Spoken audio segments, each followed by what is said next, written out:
Oh,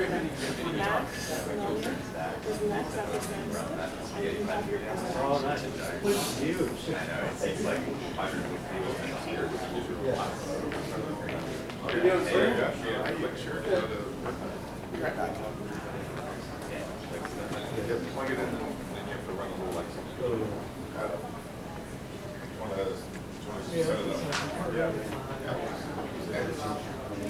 Get it ready.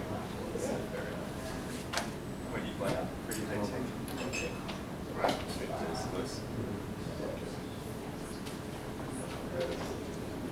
So are you from St. Louis? Not originally, but I live there. Oh, neat. How long have you been up there for? Just this year. Yeah. I did a quick triple over on the street. I like the place. Yeah. How do you find it? My wife's from there. Oh, so yeah. It's like Are you guys there like to stay then? yeah, we have a kid, that whole thing. Oh, okay. It's house in the garden. Yeah. I was impressed for a lot of the single ones were like 9 years old. Yeah, a lot of them. Whoever was in the bricks when St. Louis was there, Went to town. Yeah. Because they had been like the whole like Budweiser brewery. Oh, okay. Yeah. It's a cooler architecture to it than it is a beer can. Oh, is it? Yeah. Did you get yourself a Cardinals jersey on day one? Yeah. Definitely my son has a Cardinals hat. Yeah. They hang it out and get off his own. But no, it's really good. It's like we came from San Francisco,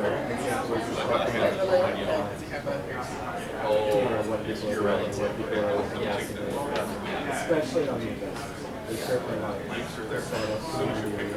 Big Wave Sciences. Yeah, it's like one Santo. And then they also have this like... It's like the only place where people are. Yeah. There's a big research facility out there, so it's drawing more.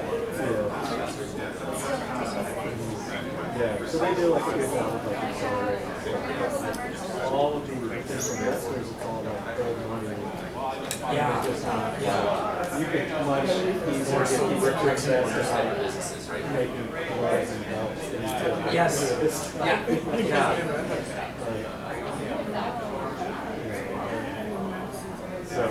So there's a big learning curve between that and investment. Yeah. So it'll come to it. Once somebody makes a lot of money, everyone else goes like I said. So is it easy to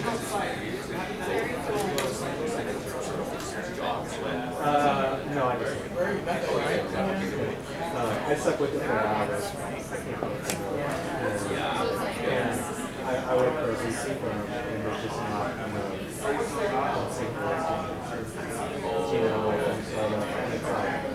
it's fairly small investments, but like a lot of things.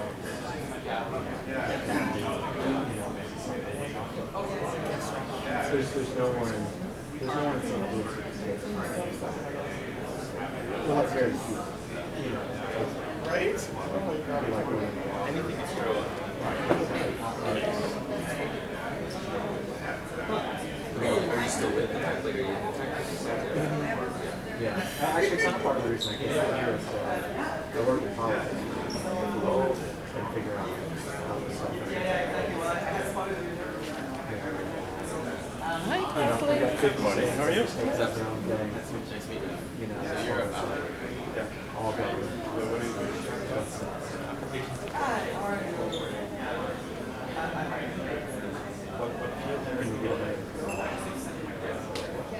Which area?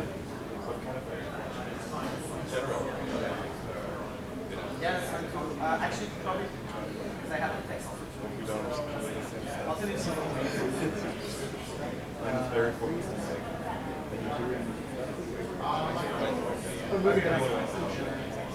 Where are you going? Yeah.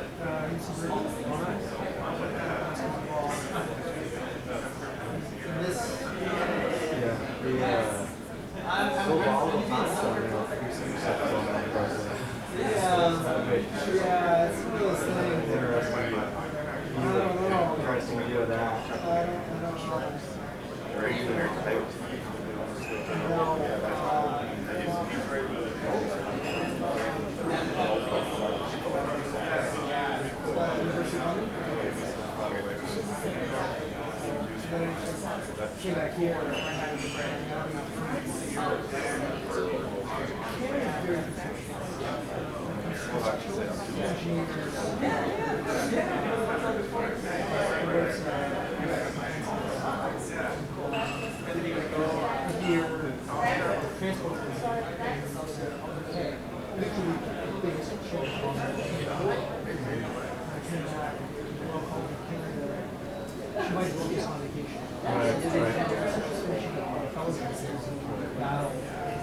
Last year, trying to get time count, she's like, we realized that 95 transports.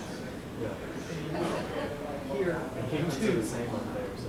yeah, so she's just like, I realize I'm far more qualified. And you feel very proud. And you will, I wasn't sitting on the green. So it's the involvement of the law society. And what's the rationale? Everybody It's controlling the rocket essentially. Yeah, you guys don't want people from the market. Yeah. Yeah.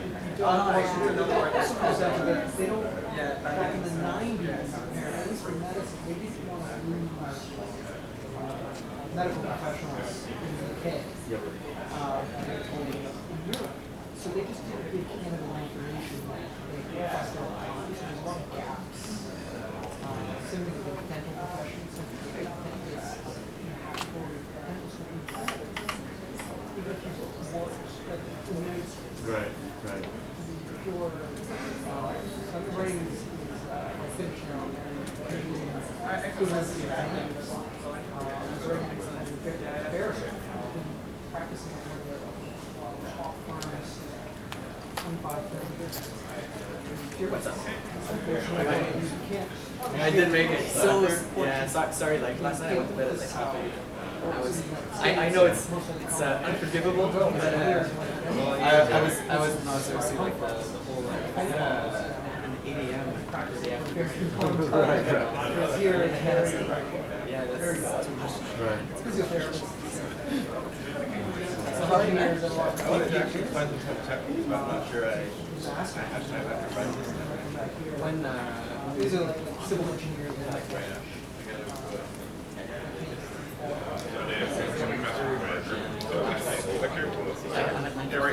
Okay, slide from right. Yeah. okay, and then Incorporate it, I guess, so if you want to engineer firms. but when are you coming back?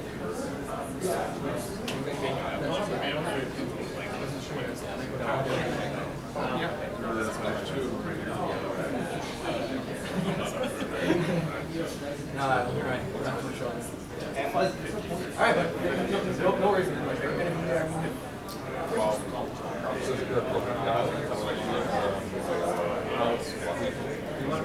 Yeah, so yeah, it really is. Absolutely. And I want to borrow. Like, really, Oh, which one is it? It's about yes.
How long are you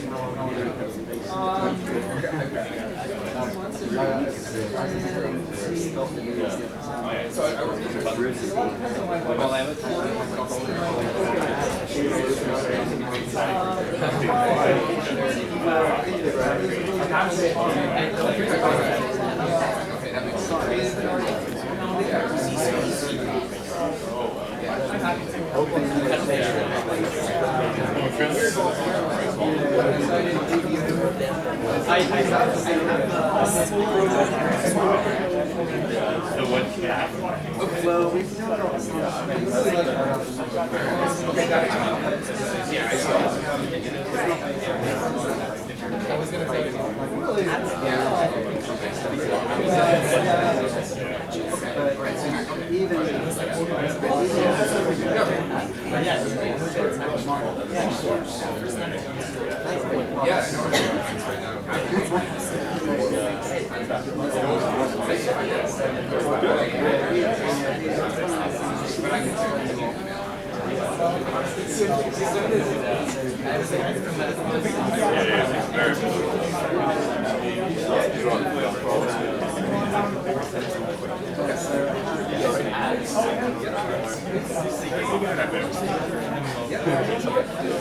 I mean, away traveling.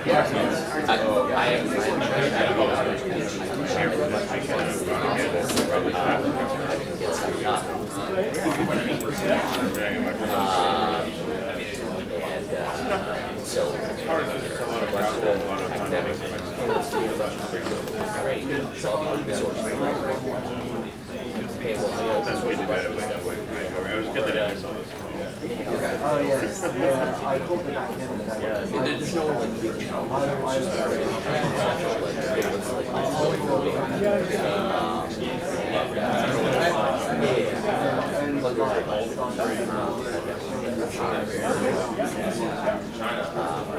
The other day, I led this as always, I like experiences. Good morning, everyone. Morning. Hey, guys. I just wanted to say, hope you guys had a really good day one. Yesterday was fantastic. And I'm very excited about day two today. Because we have Samson now, he is here to talk about what he's working on. I'm very excited because he's all the way here from Shanghai, and he's actually turning around and going right back right after. So we've managed to get him to stay for until at least 10 o'clock. But thank you, Samson, really appreciate it. Thanks, so for all those who don't know anything about Samson, he is a Blockstream's Chief Strategy Officer. Blockstream is a leading provider of blockchain technologies, which is on the forefront of work in cryptography and distributed systems. At Blockstream, Samson's focus is on corporate strategy, product development, and marketing. Previously, Samson was the Chief Operating Officer at BTCC, one of the largest digital currency exchanges and mining pools in the world. And everyone, welcome, Samson.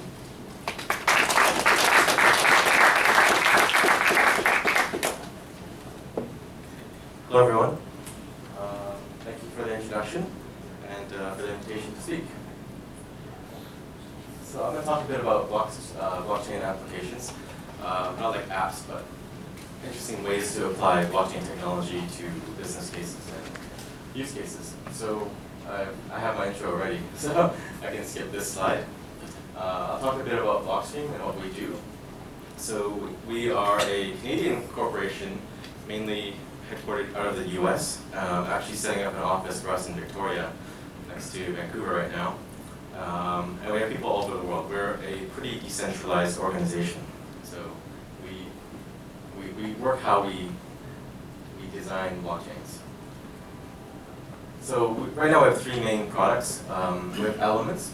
It's actually an open source platform. So we do a lot of work in Elements that eventually will wind up in Bitcoin. We have a lot of Bitcoin developers in the company, to roughly 1.5 full-time contributing. And Elements is kind of like the playground experimental area where we're building out new features. So SegWit, which is in bug fix and upgrade to Bitcoin, it was first implemented in Elements and later ported to Bitcoin. Next we have Liquid. It's a strong federation. Originally we put out a white paper called about sidechains, and it was called a sidechain, but now we're trying to change the terminology around a bit to call it a strong federation. And I can talk a bit more about that later. And we have a wallet called Andreas. It was an acquisition. It's a team based out of Milan, headed up by Lawrence Aidum. And it's a pretty advanced Bitcoin wallet. It's got all the newest features, and we're usually the first to implement new things. You may have heard about our most recent project. It's Blockstream Satellite. So we actually set up a satellite system. We have ground-based teleports that are beaming the Bitcoin blockchain up into these commercial satellites orbiting in geosynchronous orbit.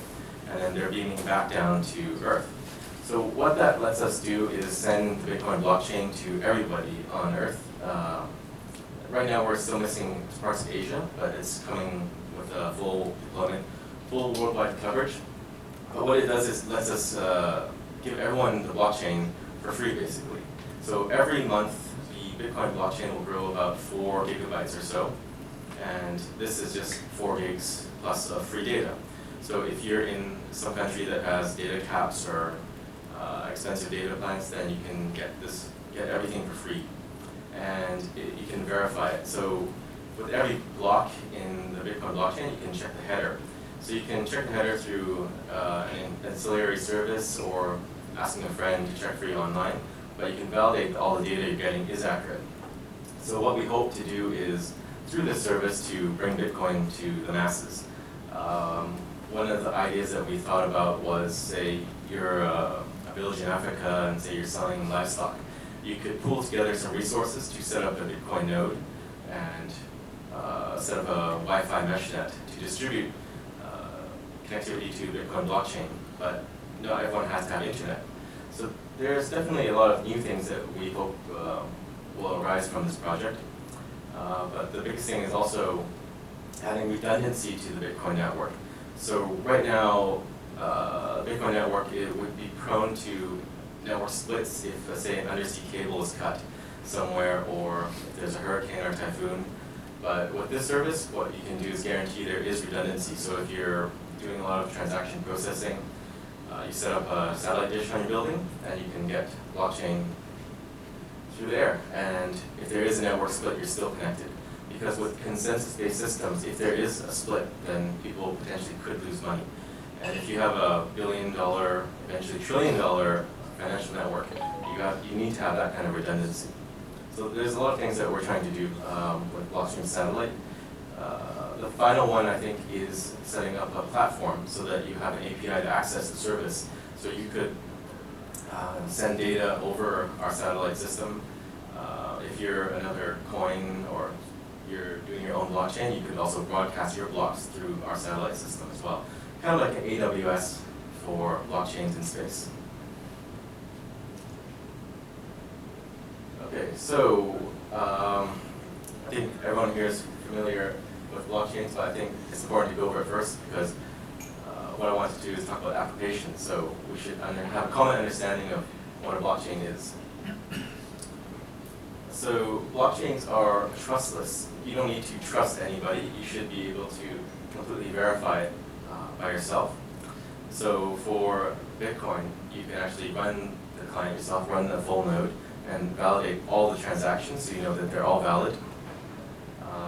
You can validate in real time, so you can check on demand whenever you want and make sure that the transaction is legitimate and has broadcast and confirmed.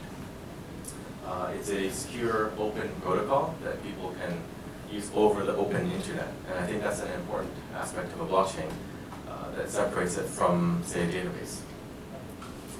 You also have an unforgeable secure token, and moving into the age we are where there's a lot of security breaches and hacks, that's actually really good for a lot of institutions that have complicated legacy systems because someone can't hack into your database and give themselves money. They'd have to generate a token or steal a token, which is more difficult. Also, blockchains are a flood network. So what that means is it's broadcasting all of the data to every node everywhere simultaneously. So that's why typically blockchains do have scaling issues because it's like if you're running YouTube and you have to download every single video onto every single person's computer. And that's why when you're designing a blockchain or infrastructure blockchain, you have to consider that, because if you want to be able to validate, you want to have a real-time audit, and you're sending data over a flood network, then you have to make sure that your data is small and it can scale. So you might have seen this diagram kicking around on the internet. It's, do you need a blockchain? So the first question is, do you need a database? If you don't, then you don't need a blockchain.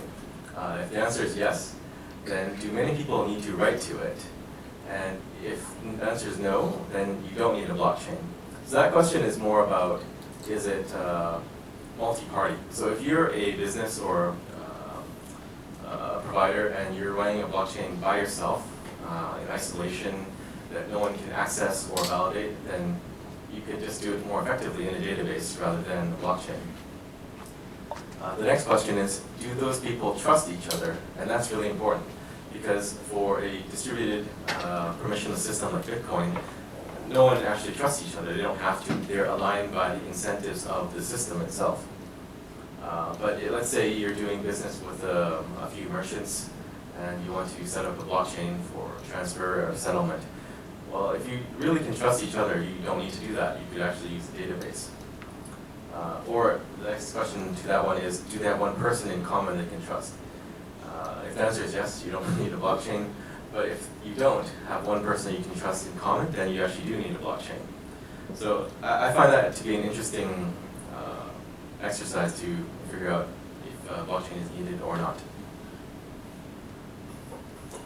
So there are three main properties, I think, ultimately that are key to any successful blockchain.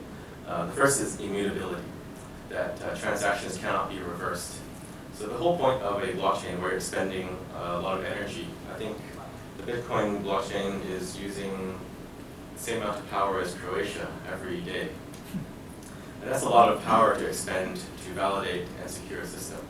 So if you don't need immutability, if you can manage transactions or modify things, you really don't need a blockchain. So for Ethereum, they were hacked. Well, one of their smart contracts was hacked, the DAO, and they actually did a hard fork to reverse that. But that is kind of going against the point of having a blockchain, which is it is immutable and you can't change the transactions. If things can be changed easily, then it's probably better to have a database, because then you're not wasting that power, that electricity to secure it.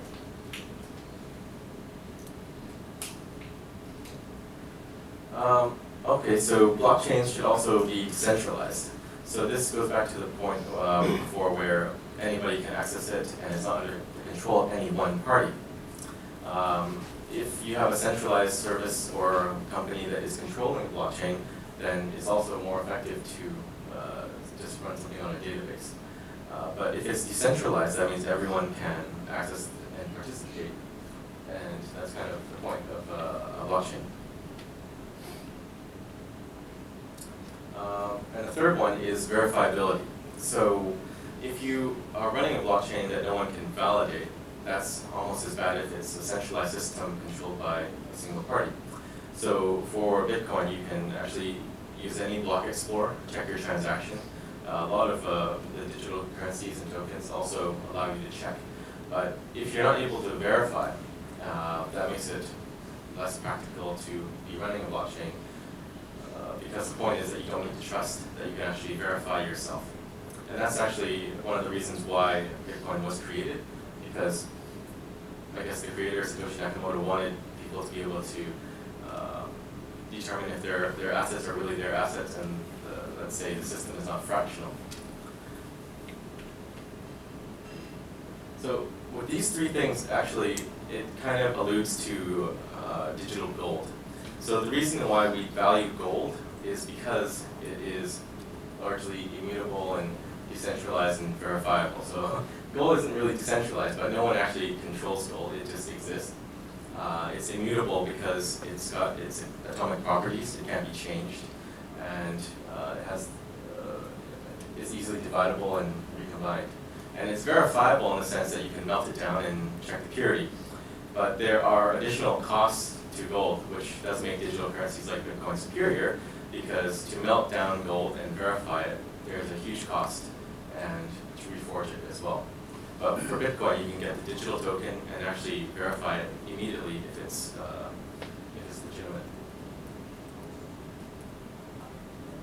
So this is a quote from Blockstream CEO Adam Back. If you can't verify transactions, it's like if a tree falls and no one hears it.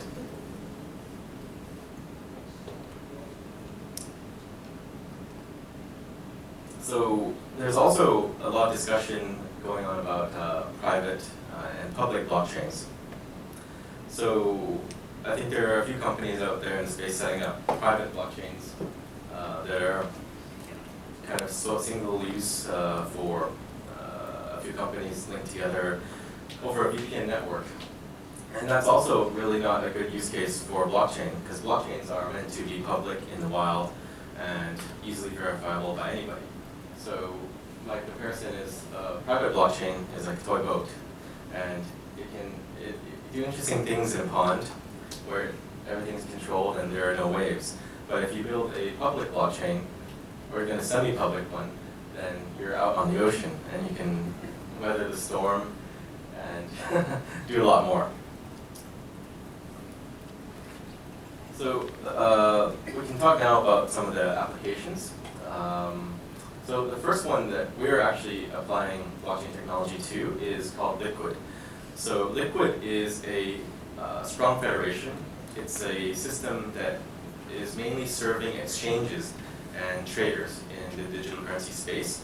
Right now, we have Bitcoin on Liquid. It's in beta already, and we have about 11 exchanges around the world signed up. But essentially, it's a layer for exchanges to settle between one another, and also for traders to transact really quickly between different exchanges.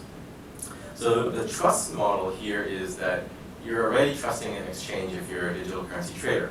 You're putting your funds onto an exchange, and you have an amount on exchange at any given time because you want to take advantage of market conditions and you want to trade when you want to trade. But with Liquid, that means that you can actually remove your tokens from the exchange. So you can send dollars, buy Bitcoin or anything else, and then convert your Bitcoin to liquid Bitcoin in the system.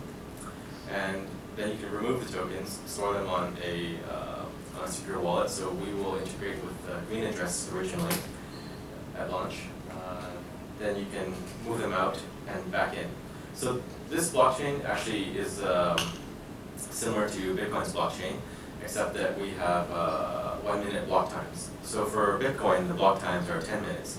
But because this is a federated system with maybe 15 nodes signing off on blocks, we can do faster block times than Bitcoin. So that lets traders move their funds around very, very, very rapidly. So this system is also meant to be a test case to show what we can do with these federations. Each functionary, which is the exchanges right now, will run a hardware security module that actually signs blocks. So we're changing how this blockchain is secured.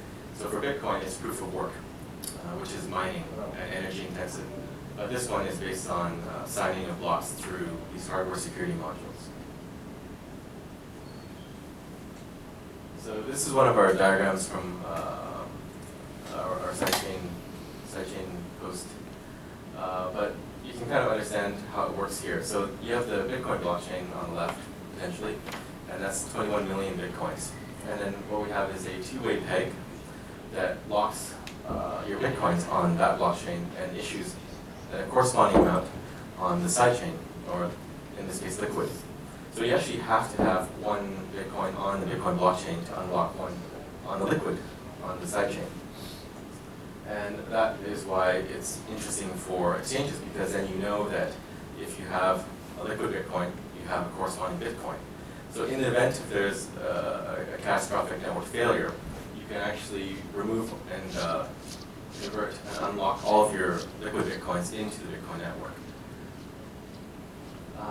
But yeah, this model is basically how we envision blockchains can work together interoperably.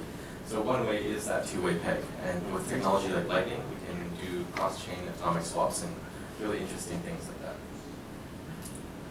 So other use cases, obviously cryptographic assets, and that's because blockchains were designed originally for cryptographic assets like Bitcoin. So Bitcoin is the native token of its blockchain, and same for Litecoin or any other of these cryptographic assets. Also, another interesting use case is central bank currency issuance. So for Liquid, what we're doing is we're trusting Liquid Federation because as a user of these exchanges, you're already trusting them with your funds. So by extension, you're just trusting more exchanges. And there's also an added benefit that you don't have to trust any one particular exchange. So exchanges can be hacked and there are security breaches, but if you're holding your own Liquid Bitcoin, then you can actually convert them back to Bitcoin on any participating exchange if you're holding them in your own hardware, in your own wallet. But the same idea is applicable here. So you're trusting the central bank because they're already issuing fiat currency. So if they're using a blockchain to issue a digital asset, then it's actually better because you can audit it if it is auditable. And they can actually do some interesting things with smart contracting. So they can set a policy for quantitative easing at, say, 2% per year. And they can actually initiate that through a smart contract where they actually only do the 2% per year and not print more money than they planned.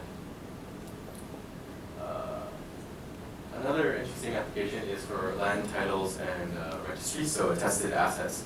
These actually do work well on a blockchain if the blockchain is the source of truth for that, because it's transactional in nature and a lot of paperwork is often lost with things like this. Another interesting case is credit issuance. So if you're a bank or lending institution, it's actually interesting to do it through a blockchain or a token, because that will actually track how much is being lent. So the banks can be less fractional and manage that in a more secure method.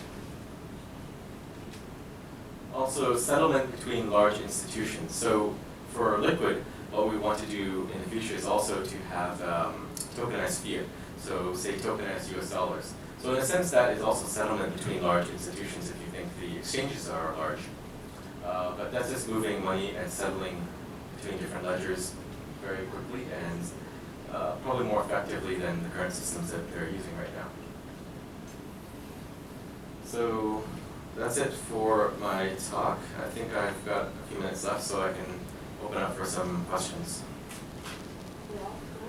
Okay. The question is with regards to Blockstream doing the development, and I understand core is not Blockstream, so I make very clear distinction around that. Having said that, I asked Andreas yesterday this question, so now a question is for you. You're at least close enough. With regards to revoking access of Jeff Karzek, and Jeff Karzek is just being the last one, there's a progression of that. Not only that, there's two parts of it. There is something very interesting which is about to come in 1.5 release, which is how the nodes get credibility on the network, on the distributed ledger on Bitcoin, right? So that thing has some very fundamental, it's not consensus rules, however, it is those nodes which define those consensus rules. So think of like the board, for the audience, I don't know how many people are even aware of it, but that's a very important thing. People who are tracking code base. So I don't have a dog in this fight. What I do have is an interest in this technology and technical people being honest about it.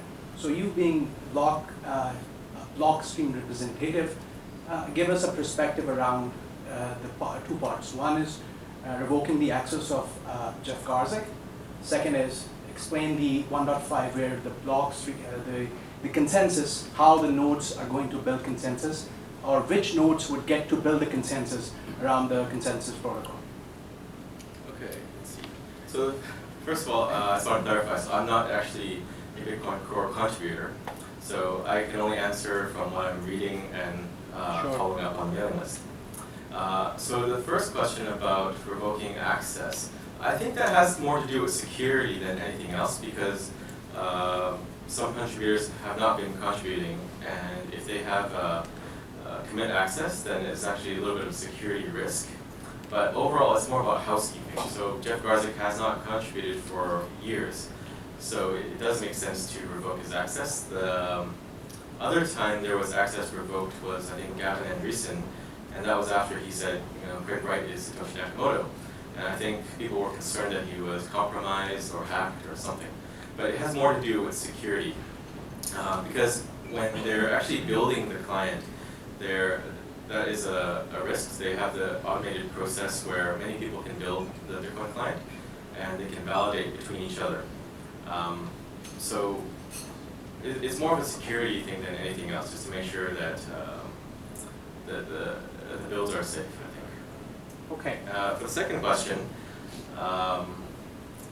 I think you're referring to the banning of the 2x nodes, right? So from my perspective, that's more of a statement than anything meaningful technically. So 0.15 is released now, right? And I think 0.15, so what happens is 0.15 will ban these 2x nodes that are trying to do a hard fork in a protocol. And the rationale, I think, behind that is because that would be incompatible. So they're preemptively blocking a potentially incompatible client. So with consensus critical systems like Bitcoin, everyone has to be running the same rules, or there can be a network split. Correct. So I don't think it's as important as it is a important statement. So technically it's not important, it's important as a statement. So 2x nodes will seek out other 2x nodes first. So by default, they are going to try to find their own peers on the network. And they can still seek out 0.14 nodes, so the upgrade won't be instantaneous. There will be a lot of 0.14, 13, and older nodes on the network that 2x can seek out, but they're implementing a totally different set of consensus rules, so it doesn't really matter that they're banned from Bitcoin network. So I'll do rebuttal on both. So first is Jeff Garzik did not stop. Maybe something to cover one-on-one later. Yeah, exactly. Or we can chat after. Yeah, let's try. Who's next? So a bit of a question around private blockchains. You said, no private blockchains, and then you're like, well, but Liquid is kind of a sort of semi-private blockchain. So can you maybe expand on how many blockchains do you think there will be in the future? And what is the role of on-chain and off-chain data and how those two might interact? Okay, that's a few questions. So I guess the answer to the first one is as many as are needed. So there are a lot of people creating many different blockchains. And I think over time we'll see which ones are really practical.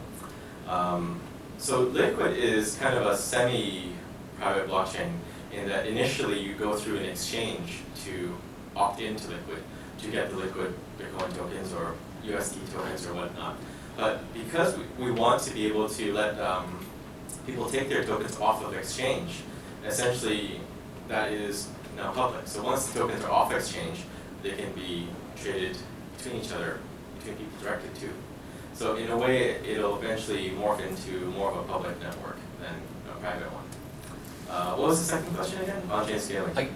No. I mean, I guess what I'm asking. So, I believe that there will be a large mix of both public and private blockchains, and I heard you very strongly say no private blockchains. And I think that there's a more nuance to that of how federations or consortiums, as you already run with Liquid, are actually a really great use case, as long as they connect to public chains. Yes. You agree with that? I think there can be a use case for a private blockchain. So let's say you're the central bank issuing a token on a blockchain, and then you have all the other banks like TD, RBC, whatnot, and they're just using that token that's issued. That's kind of a private blockchain because you're not going to be able to mine it or secure it. Hopefully you'd be able to verify it, but this is all in theory. But that would be more of a private blockchain, right? That would be central bank to other bank branches. Okay. Are there any other questions? Yes. What's the security model of the sidechain? specifically the liquid, because now we're transferring money from something like Bitcoin, a lot of security, to something where you said, I think, 15 federated nodes. So how can I be certain that the money is secure? So each of the functionaries, that's what we're calling the nodes in the system, will be signing off on blocks. So you're trusting that the majority of the exchanges in the network are honest. And our rationale is that you're trusting, so let's say you're using, let's pick an exchange, so you're using BTCC.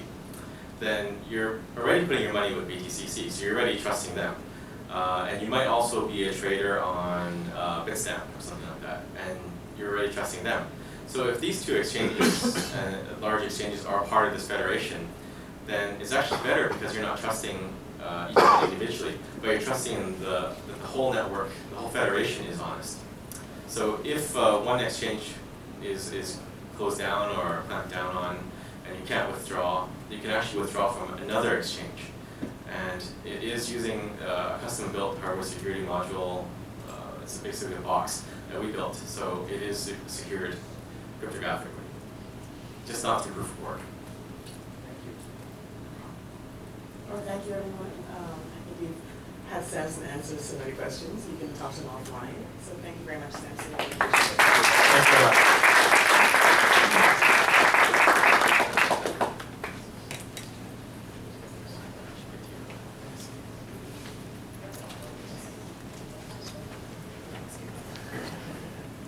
So our next speaker is Max Power. He just flew in yesterday from Berlin. Max is the head of operations at BrickBlock, and that's the first project to build an infrastructure platform to seamlessly and transparently connect cryptocurrencies with real-world assets. So everyone, welcome Max.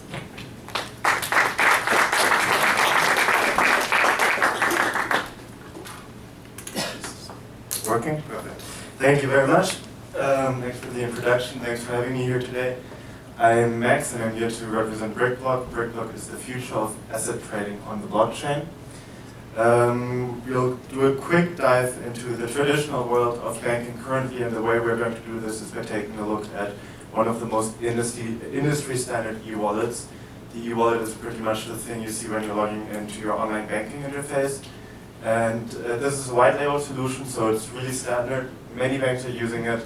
And it simply lists up all the different components of the e-wallet, beginning with information security. And we don't really need to talk about it. We've discussed it enough. I think everybody in this room knows it. The blockchain is by far the most secure way we currently know how to store digital data. It is fully encrypted and so on and so on. So we simply skip this part.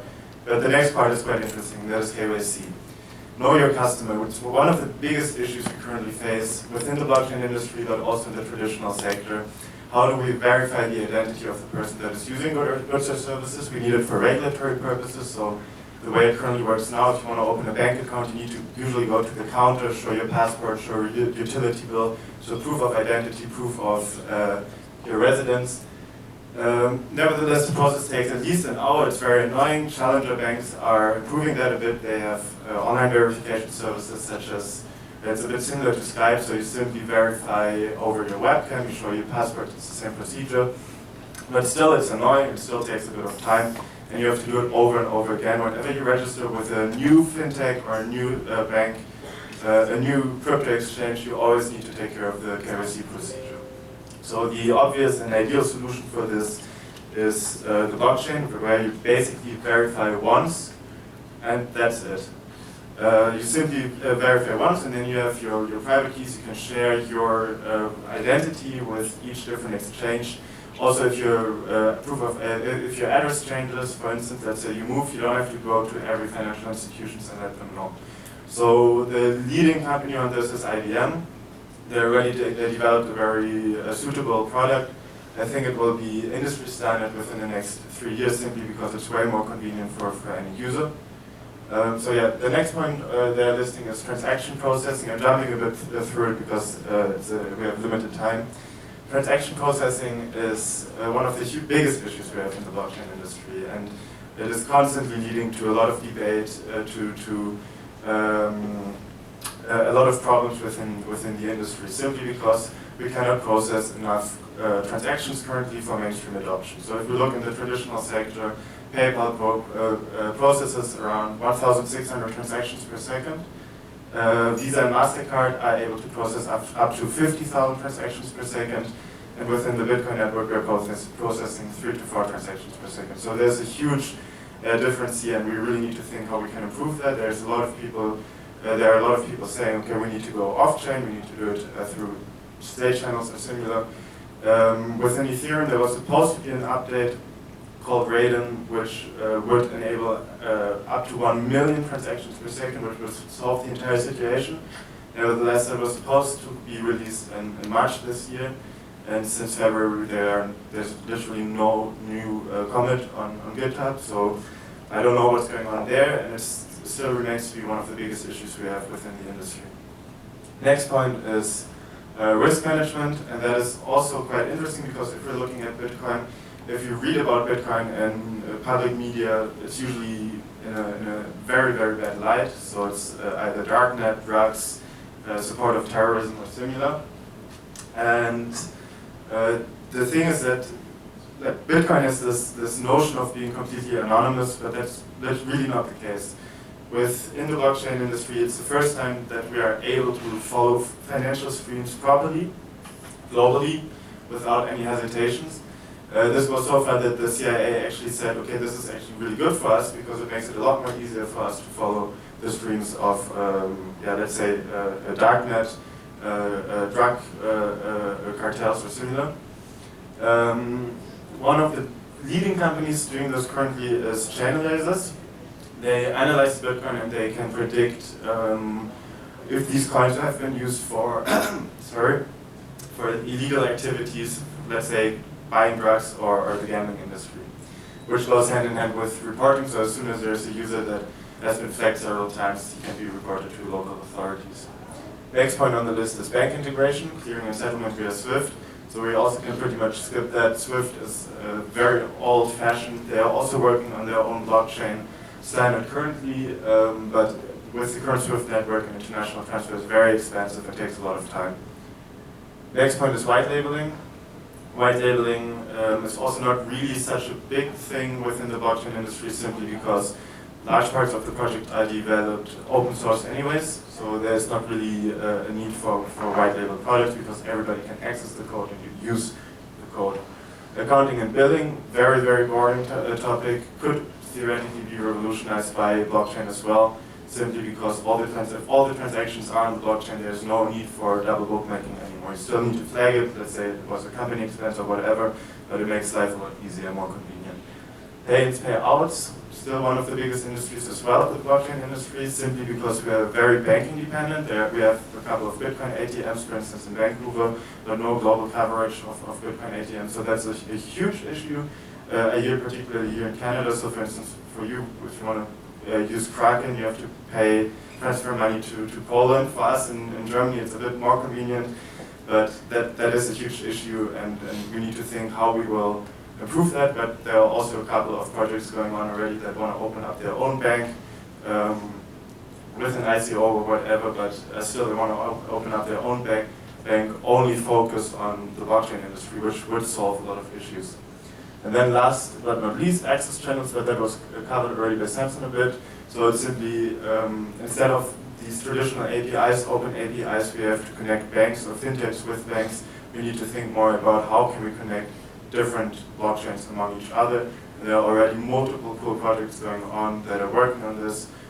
Samson mentioned one, and then there's, for instance, Polkadot, founded by Dr. Gavin Wood, the co-founder of Ethereum. So let's jump ahead and take a look at the traditional asset trading market. When currently buying stocks or ETFs, there's a huge issue because first of all, it's a very liquid market. It's not so easy to get in and out. It's very expensive to get in and out. You have high entry barriers, which means you have, like for some products, you have to invest at least 100K in order to take part, and that is a huge issue. Also, on the other hand side, from the real estate, for fund managers, for exchange traded fund managers, or for real estate fund managers, they have very high fees to sell their products over the bank. They have a competitive disadvantage if they don't sell it over the bank because they need to take care of everything by themselves, they need to sell the product by themselves, and it's really geographically restricted. So if you have a real estate fund in Canada, it's very unlikely that you will have investors from, let's say, Germany.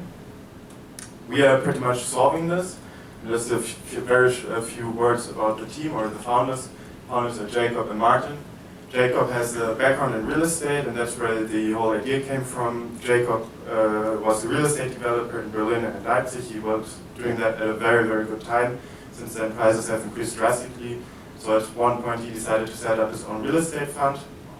And he noticed how many problems are involved with setting up a real estate fund. So he went to Martin. Martin has a very long background in the blockchain industry. He founded Badour, which is one of Germany's first Bitcoin startups. They're doing international payments over utilizing Bitcoin. He also founded Bitcoins Berlin, which is Germany's largest Bitcoin incubator, and Transistor Coworking, which is Germany's largest fintech co-working space, the only co-working space I know of, at least worldwide, that is accepting any cryptocurrency as a payment method for rent. So essentially what we do are three things. We are making the global market more accessible for everyone. We are also including third world countries into this game. We are making it much easier to invest, and we are making it much more cost efficient, so cheaper to invest. So the way it works is quite simple actually. It's all right. Like the key ingredient is a smart contract. The whole platform will work on Ethereum for now, but we are currently exploring other alternatives as well. So if you look at the whole scheme, you see the current process of investing into a real estate fund. So first of all, you do research, you select one, you go to the middleman, you analyze the product, prepare all the documents, complete your profile, get the KYC done, notary signature, land registry, government approval, investment, and then you have to wait at least 5 to 6 months for any returns. So what we are doing is we are reducing these 11 steps to 3 very simple steps. You're selecting a real estate fund or a property on our platform. You complete your profile, some very, very simple KYC procedures, so simply upload your passport and your utility bill, that's it, and you invest directly with Visa. So our pilot project is a real estate project real estate in Germany. It's social housing, so 80% of the income is covered by the government, which means that it is a very secure income. We are not aiming at real estate projects that could theoretically double your investment. We are more aiming at projects that are very secure, that will guarantee your investment. This is particularly targeted at those people that have their entire assets in crypto and would like to diversify in a very convenient way to hedge against the volatility that is involved with crypto. So the way it works is you simply invest your funds with an Ether, Bitcoin, or whatever. You acquire the asset and you receive monthly income from the dividends. The thing, like the legal structure, I can't go into too much detail because this is pretty much our only USP. We're developing everything open source. And from the technical side, this is nothing revolutionary. But from the regulatory side, this is where it gets interesting. So basically it works in 2 layers. We have the normal standard regulatory side by the German government. We have a more or less a little bit revolutionary land registry, which is very digital. I can't go into too much detail before we actually do it. And on top of that is the blockchain layer. So even if Brickbot wouldn't exist anymore, even if the blockchain wouldn't exist anymore that we're using, you would still be able to claim your funds from the rental income. So our core smart contract is the so-called proof of asset smart contract, which is simply the smart contract that links the real world with your token, with the blockchain. Our token structure is a little bit complicated. I won't go into too much detail, but essentially you invest with Ether, Bitcoin, or Litecoin, and pay fees in so-called access tokens, and you will receive proof of asset tokens. And these proof of asset tokens are then your physical share of the property. So just to sum it up, we enable financial inclusion. Third world countries are able to invest into German real estate for this pilot project. It is much cheaper to invest also for stocks, which we will add in a later phase. It enables 24/7 trading on a secondary market. Clearing and settlement can take place in 10 minutes instead of, let's say, for instance, 2 to 3 days within the traditional sector. And it's a completely banking independent asset system. Thank you very much. And if there are any questions, I'm happy to answer them.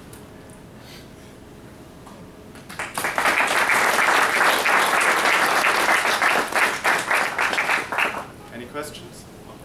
I guess I am interested in finding out why your token structure is so complicated.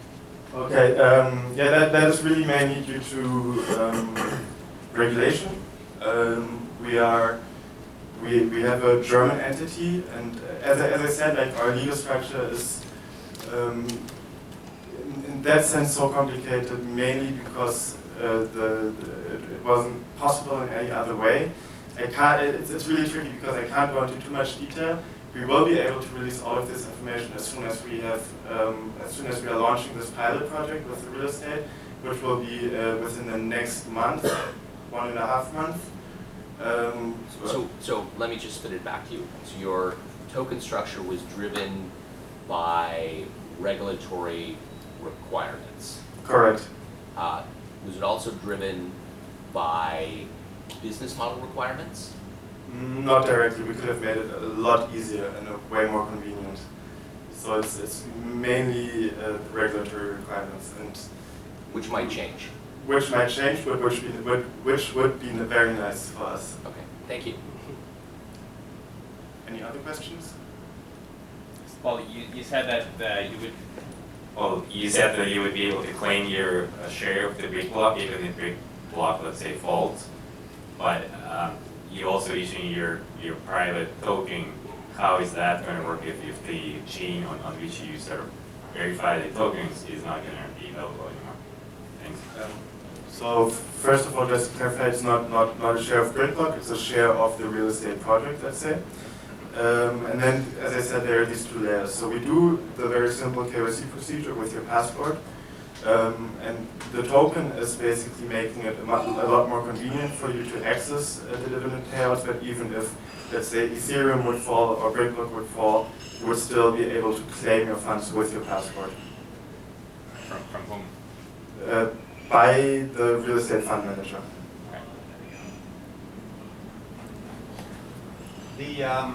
So presumably there's a legal entity that in Germany that owns these real assets? Okay, okay.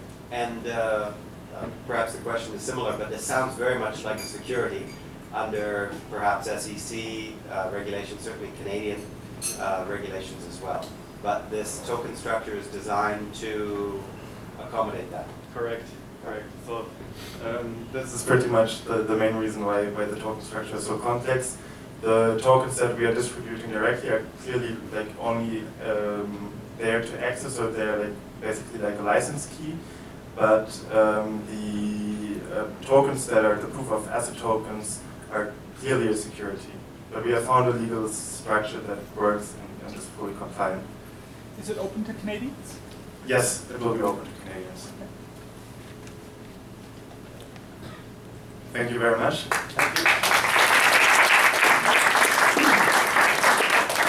Thank you, Max.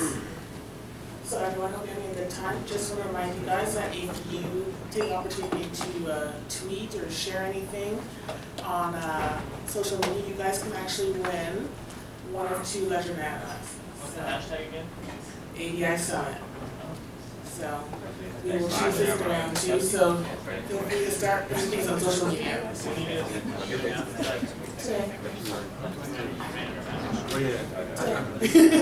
I like to box myself in. Hast du gerade auf Deutsch gesprochen? Anyway, so our next speaker is going to be Francis. Francis is a Bitcoin entrepreneur and community leader since 2013. He's a blockchain researcher and analyst and former public policy analyst and free market economist. Francis, I had no idea you were so impressive, my friend. So Francis comes from Galaxy. It's a blockchain expertise and R&D center founded by early blockchain ecosystem experts and entrepreneurs. It's got backing from Raymond Shibba Grant and Grant Thornton. And you can find out more right now. So everyone, please welcome Francis.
He really wanted it, so I'm like.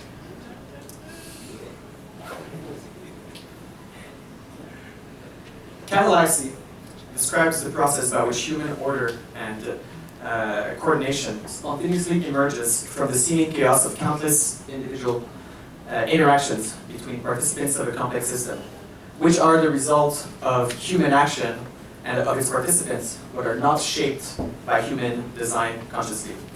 The idea of catallaxy is perhaps the most powerful concept in economics because it allows us to understand and be amazed by the imperceptible, unstoppable forces that shape our civilization. And more importantly, we can understand and harness these forces, and this is the key to learning and innovating organization in a complex and constantly changing environment. Zhuangzi was the first to work out the idea of spontaneous order. This is a Chinese philosopher from 400 BC. The philosopher rejected the authoritarianism of Confucianism, writing that there has been such a thing as letting mankind alone, but there has never been such a thing as governing mankind with success. He articulated an early form of the concept of spontaneous order, asserting that good order results spontaneously when things are left alone. The term catallaxy is derived from the word Greek katallato, which means not only to exchange, but it also means to admit into the community, or to turn a foe into a friend. The term catallactics was popularized by Friedrich Hayek and Ludwig von Mises as the science of exchange. And these were pioneers of the Austrian School of Economics. They were disruptors of the economic establishment in their time, and they had a radical new understanding on how the world worked and needed a new word for it. Indeed, the mainstream term economy was invented by Aristotle as the art of household management in reference to the ancient Greek elites that would expertly manage their income and slaves and properties and business dealings. Thus, the term economy implies that there is or ought to be some guiding force and that there is some shared objectives that all the participants should aspire to pursue and that the economy can and should be managed. According to this worldview, the economy is like a motor. You should tweak it, you should attempt to control and create the best outcome possible. This is a premise which, ingrained in the institution of authority, has dramatic consequences which they vowed to oppose at the time, which was in the mid of the century, which was the rise of central planning and its inevitable consequence, socialism. To Hayek and Mises, catallaxy is the equivalent of the cosmos, the order of the universe applied to economics. The economy should have been thought of as organic, a complex and intricate balance built naturally from the ground up. The best designers, they would argue, could never reproduce the magnificent equilibrium of nature's ecosystem, at least not at scale. So why could economists? Catallaxy, on the other hand, is a term which better reflects the notion that the economy is an emergent order brought about the mutual adjustment of many participants, which are free to communicate and exchange and are acting of self-interest and reciprocity. Nobody's in charge of the economy. There is no master which instructs everyone how they should act. And yet, Individuals with vastly divergent goals, even conflicting, and knowledge can collaborate across oceans to achieve near impossible outcomes. It is the concept of emergent order applied to the allocation of resources and production, transfer, and consumption of wealth. Galaxy, the science of exchange, the science of how informational signals such as prices stem from individual knowledge and action by components of a system. If you bought a coffee, I bought a coffee this morning and it was $4.31. It was a small latte with double shot.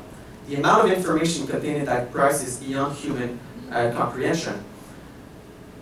It is the result of millions of interactions from producers, from distributors, and from consumers, and it's impossible to trace back the origin of this price, but what we can know for sure is that it is the optimal price.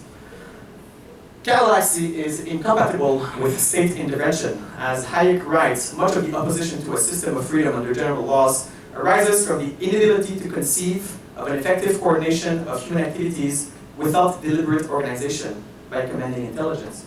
So he's talking about the fact that nobody understands how the galaxy works. One of the achievements of economic theory, he writes, has been to explain how such a mutual adjustment of spontaneous activities of individuals is brought about. And this is not only about regulation. The most damaging actions are often subsidies that misallocate capital. Central to the works of Hayek, the concept of galaxy and the greater concept of spontaneous order is the idea that in order to create an equilibrium or order, one would need to reverse engineer all of the individual interactions that compose this order. To do this, you would have to not only have all the information available to every single participant, but an intimate knowledge of all that makes them unique as human beings. Only God could recreate the optimal equilibrium, and not even Him could do better than just letting humans act on their own. There's many examples of emergent order that are beyond economics, such as language and dialect. The reason why we use words today that are incomprehensible for our ancestors 100 years ago is because of the spontaneous order.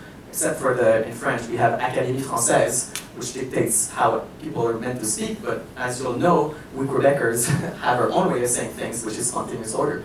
You can also think about common law, free markets, internet protocol, and of course, natural selection, evolution through natural selection, particularly as it concerns viruses. So, the concept of emergent order can be found buried in the writings of the most sophisticated minds. For example, the French economist Frédéric Bastiat foreshadowed this in the 19th century when he was talking about what is seen and what is unseen. So why do we want such systems? Simply because they are anti-fragile. Anti-fragile is a concept invented by Nassim Taleb, which is defined as a convex response to a stressor or source of harm for some range of variation, leading to a positive sensitivity to increase in volatility.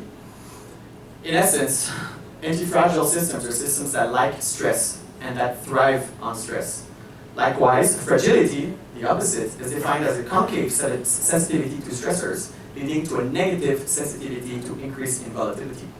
The Bitcoin blockchain, for example, is best understood using the conceptual lens of the galaxy. Participants in the Bitcoin ecosystem spontaneously form a decentralized monetary and financial ecosystem, collectively choosing Bitcoin as a medium of exchange and store of value, just like gold. Bitcoin emerged spontaneously from seemingly out of nowhere, the dark shadows of the internet, the cypherpunk mailing lists. It is a black swan that the textbooks will tell you could never have been predicted. In Bitcoin, transactions are validated and secured voluntarily by participants, computers themselves, which each contribute a little bit of effort with self-interest and reciprocity acting as the incentive. The blockchain sometimes feels like a living organism. And Satoshi, by providing a constitution establishing the rules of the system that align incentive, managed to create a system where the galaxy is completely unbound. But Satoshi's genius was not only to create the system, it was to bootstrap and create a community around it, which is why he's considered, which is why Bitcoin exists, and Bitgold and e-money, Wedai and Nitlabos projects did not. Implementing Bitcoin in the wild, naked, unprotected, unsecured, very early on was the key to its success. Everything I've just said, I said with in mind the concept of innovation. And all of the concepts I just described my goal today here is to apply them to the concept of innovation, which is the theme of this conference. So innovation, it is a result of human action. It is never the result of human design. It cannot be designed, but it can be embraced and sometimes harnessed.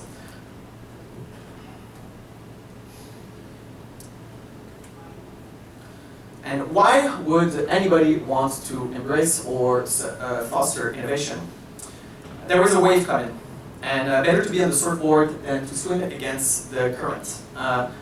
The surfer never tells the wave where to go, but the best he can do is to stay afloat and uses the wave momentum for his own pleasure to reach the shore. Those who can feel the wave and anticipate its underlying trend will go the farthest. The wave will always reach the shore, but the same cannot be said for the surfer. And Bitcoin is not a wave, it is a tsunami, and it is already here. So where does innovation happen? So I'm not going to go long over, this is not a thesis, I'm not an expert because I obviously don't have a published book, but this is just some random thoughts that I have. So innovation happens in the trenches, and what I mean by that is practitioners, so people that you can think of entrepreneurs, people that have startups, people that are building things, people that are offering services in your life. Innovation is dirty, it's messy, it's dangerous, and innovation is a high-risk, high-stakes game. I like hackathons, I like universities, but the bulk of innovation does not happen there. So I thought about talking about how to foster innovation, and I was writing the presentation.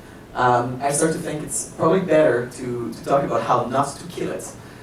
So I devised 4 steps for killing innovation, and as you'll see later, the best way to foster it is just to do the opposite. So the first concept is incentives. So a very important concept is having skin in the game. Skin in the game is a term popularized by Warren Buffett, and Nassim Taleb is writing his book on that. Essentially what we're talking about here is avoiding having asymmetric risks, which is that the person who is making a decision is, does not bear the risk.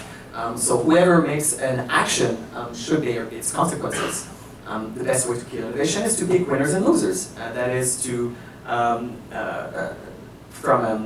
kind of a top-down perspective, preemptively decide who's going to win. And what I mean by that is replacing the market in a way. So we can think about, I'm sure you can imagine when I'm talking about this.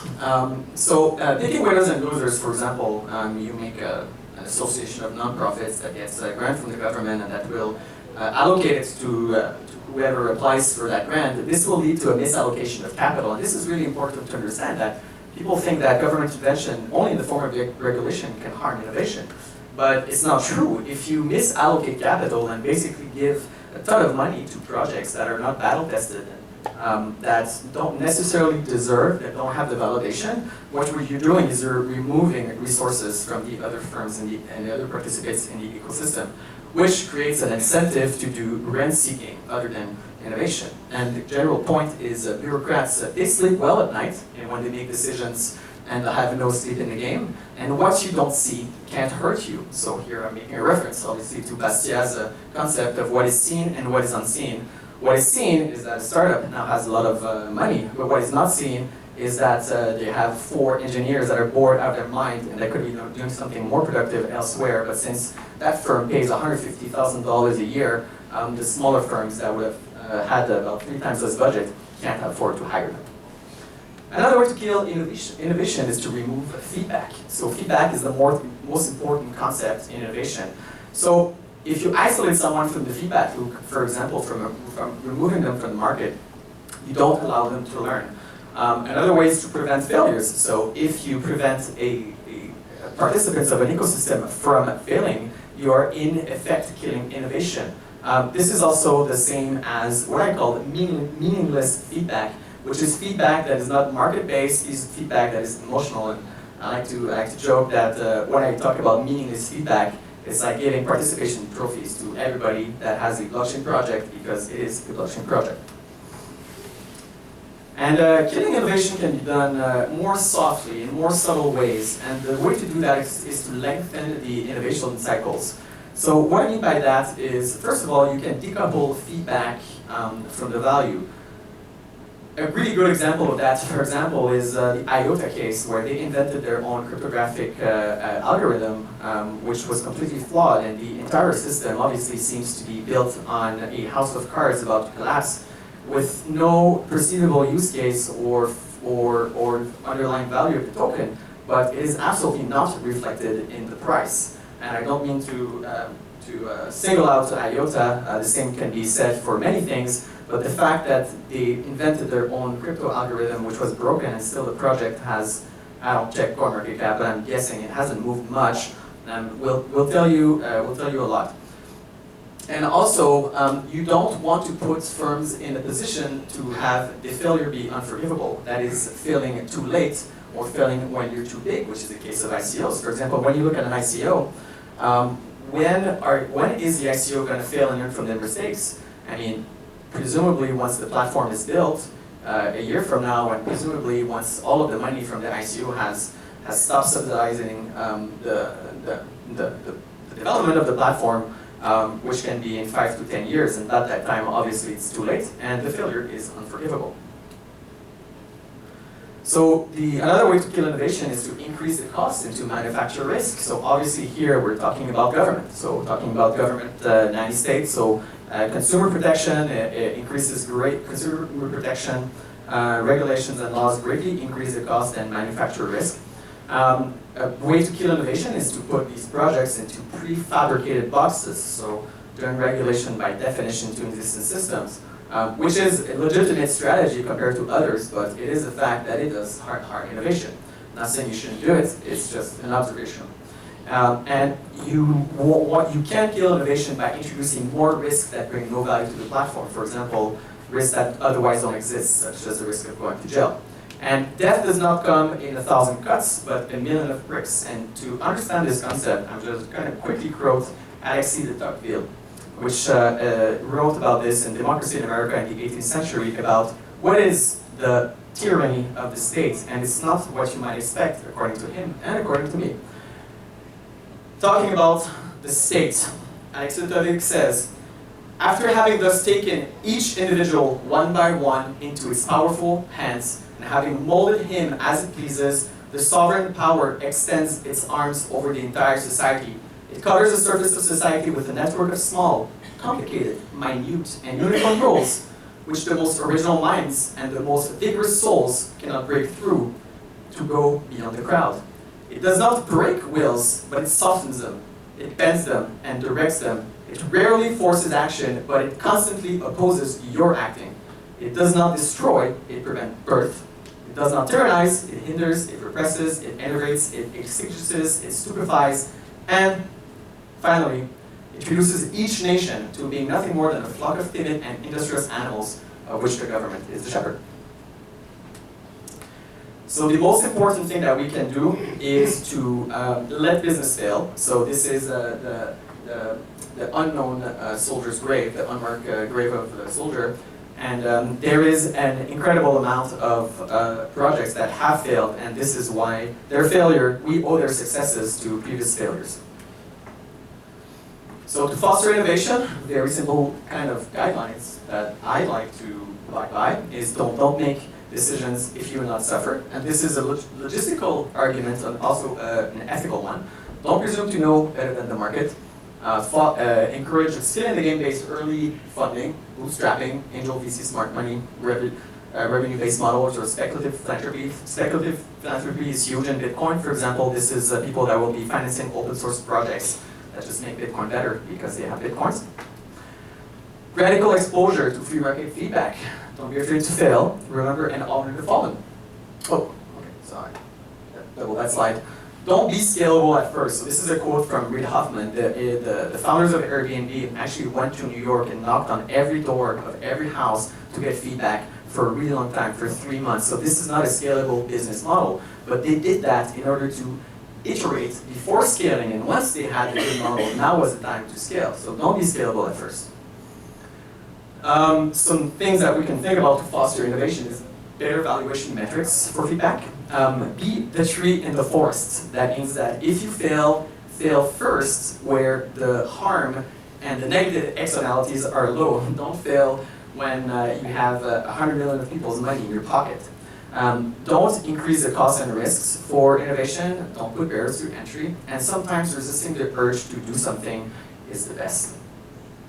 So harnessing innovation. So how do you do it? So let's say you're a firm, and like the firm that invested in my company, Raymond Chabot Grant Thornton, they wanted to harness this innovation, and I told them that it's possible.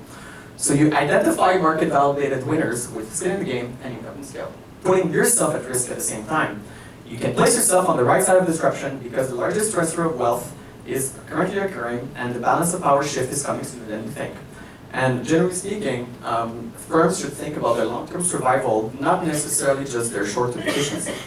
So really quickly, I'm going to go over my project, Galaxy. So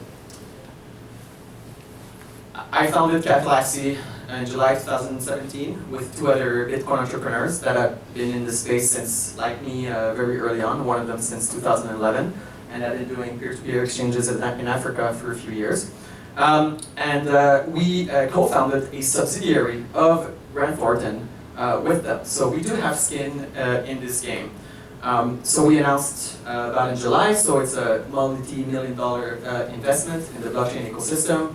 Over the next 5 years, the investment should be in the upper 7 and lower 8 figures. We hope that we will pour into our ecosystem in order to bootstrap it. So our 4 main initiatives is no bullshit consulting and development. This is a term I actually got from other groups worldwide. There's a consulting philosophy in Bitcoin which doesn't have a name, but we all refer it within ourselves as no bullshit consulting. We are building the Block House, so some of you may know from the Bitcoin Embassy, which is the world's first Bitcoin blockchain center, which I was working at for 3.5 years, and we closed down the Bitcoin Embassy recently because I wasn't there, and also because I wanted to do a Block House. So the Block House is a 4-story building that we're looking at downtown Montreal right now, about 15,000 square feet, and we should be launching it in about December. I'll talk about it a little bit later. We're also working on an international expert network. That means that there are other groups like us, which are kind of practitioners and early Bitcoin adopters that have a certain set of philosophies, namely, some of you may know the Blockchain Lab in Milan, where a lot of the innovation happens. So we're working on an international expert network, which is primarily focused on Bitcoin experts leveraging the Bitcoin blockchain. And obviously, we're also working in academia. I am an academic myself, former policy analyst and researcher. That is still unannounced, but we are going to be announcing relatively soon a very major partnership with a Canadian university in order to do a research center. So, kind of stuff that we do is applied cryptography, timestamping, cryptographic signatures, public infrastructures and registries, that kind of stuff. Crypto assets and crypto markets is part of our offering. Anything really to do with Bitcoin and blockchain and crypto assets, which range from us working with ETFs to estate planning and to the creation of digitized assets. We do not do ICOs. Trustless systems also, which is what Samson was calling a strong federation. So we also didn't think that blockchain for enterprise was a good term. We had to find something else. But essentially, yes, we are working on the same kind of protocols and systems or we like those systems, the same ones that blockchain is building. So Raymond Chabot Grant Thornton is Quebec's largest audited accounting firm, which really helps with institutional penetration. So with them in mind, the services we offer, I already named them. So these are the co-founders of Galaxy, myself, Jonathan Hamel, and Vincent Gauthier. Vincent Gauthier is a long-time Bitcoin expert. And obviously the good thing about being associated with a large firm is that we have their professional guys, which are kind of guiding us through this world that we don't know about. Essentially, all their guys are doing standardization, regulation, audits, accounting. Also some of the guys that are, Ian is the next mathematician from Zero Knowledge, from the Bank of Montreal, and from a bunch of institutions. So working with these industry partners really helps to focus the kind of hacker, cypherpunk, Bitcoin entrepreneurs that we are. And obviously we have our Antonopoulos, which was maintaining the D3 incubator at Concordia, which is our guide to the Block House. So I talked a little bit about the Blockhouse. So the Blockhouse right now, who we're looking for specifically, it's Bitcoin and blockchain entrepreneurs, developers, builders, practitioners, institutional clients. But mostly right now we're focused towards the community, at least for the next year. And if you are a person in the space, I can tell you, my philosophy, for example, I tell a lot of people, is in this space, when you hire someone, you must always assume that they are wealthier than you. Because the best experts have a stake in their own crypto. In our case, it's mostly Bitcoin and some Ethereum.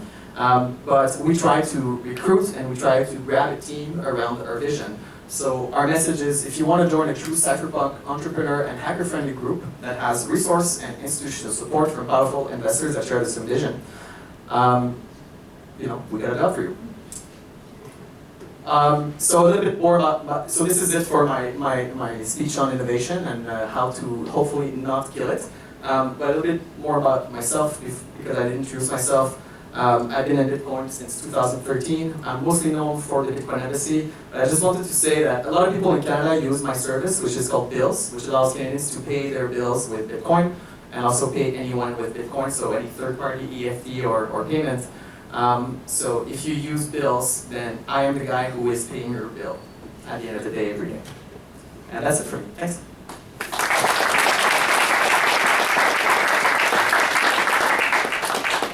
Questions? Or comments? Yes? So you say you co-founded something with Grant Thornton. Yeah.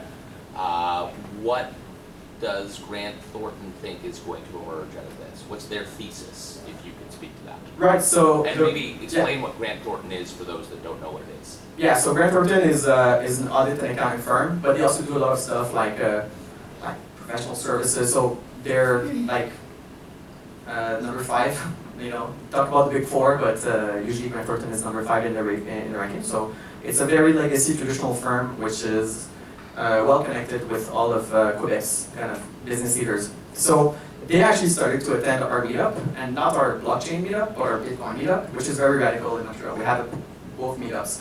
And they very much liked what we said. It was a long process, about a year. So what they're hoping to do is they really believe in the Bitcoin vision, the blockchain disruption is coming. First of all, they're an audit firm, and audit is the profession which, according to me, is the most likely to get disrupted. I think that in the next 10 years, we're going to need about 20% of the auditors that we need to be able to do the same job. And the job of auditor is going to be doing stuff like doing proof of reserve for crypto assets, verifying digital signatures, verifying that process of creating the signatures was well done.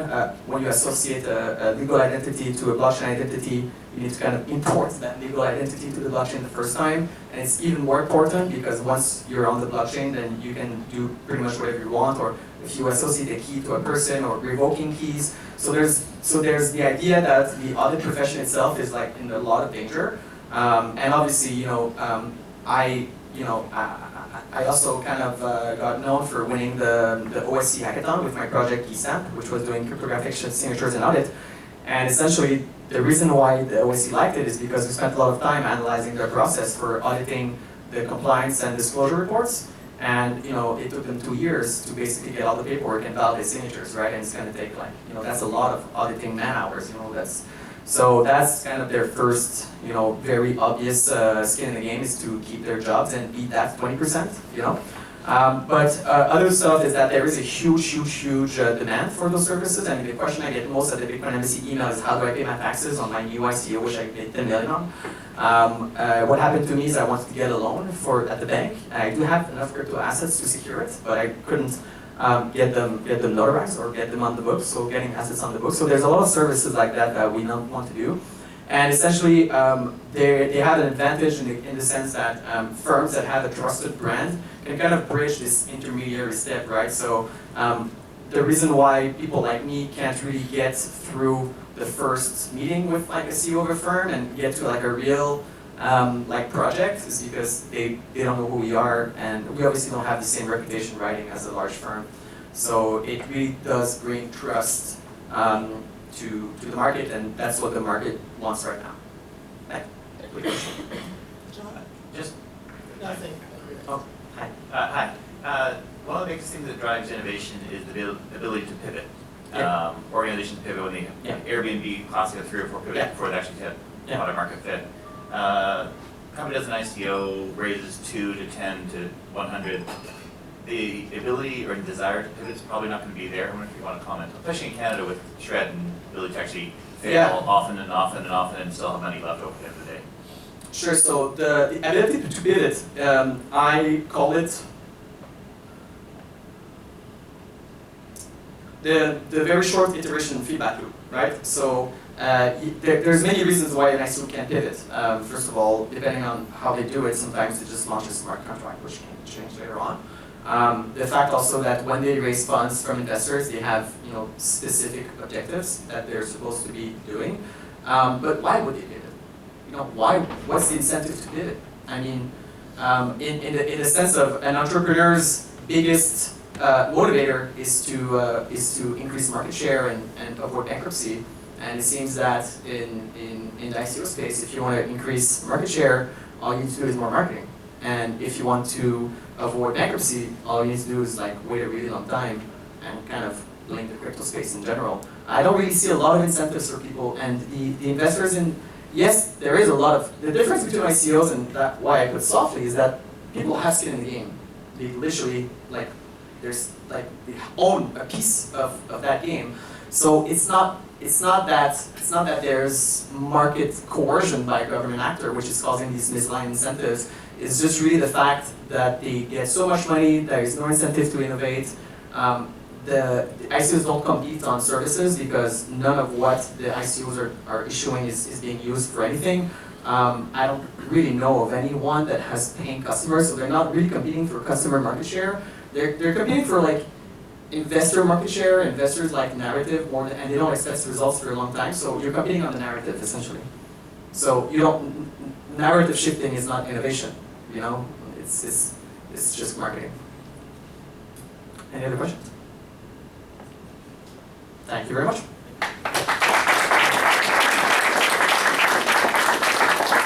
Everyone, it's a break time. You guys have about 10 minutes, and then we'll come back and listen to Amber. Thank you. Tell me what you do now. Oh, yeah.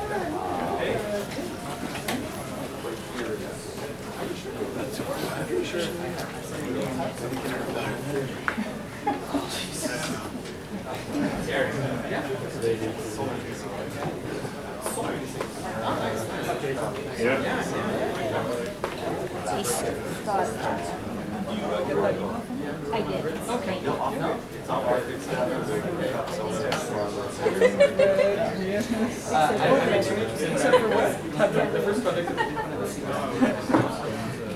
So surreal when you see everything red. Hey, sir, I just wanted to ask you, I don't come from a software package or anything like that. What did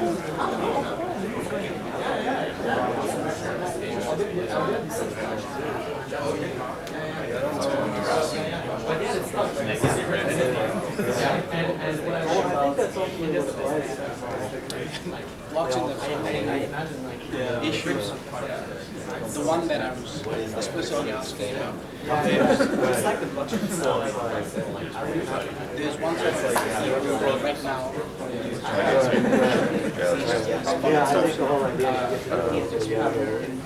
How's it going? I'm great.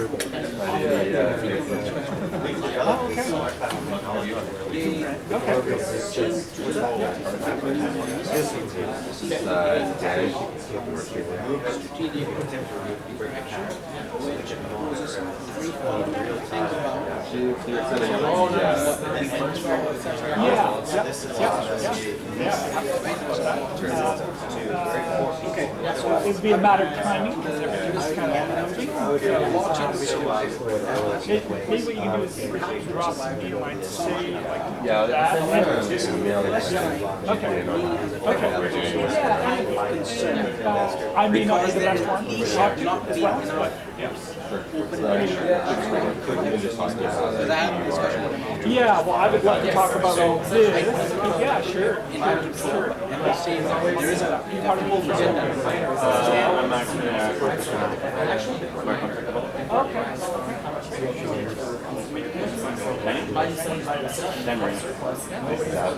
What's that?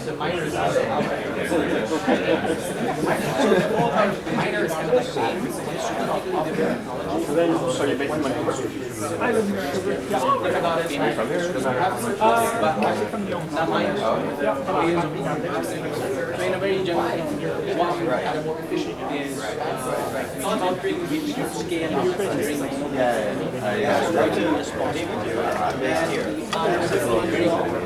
I know engineers, I'm not exactly sure if this is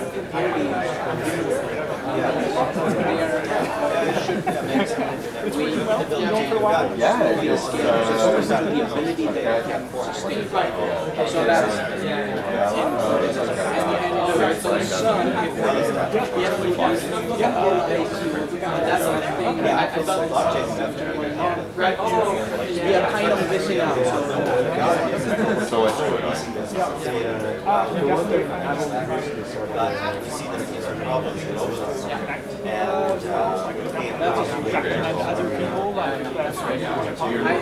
Yeah, we had, what was the first one?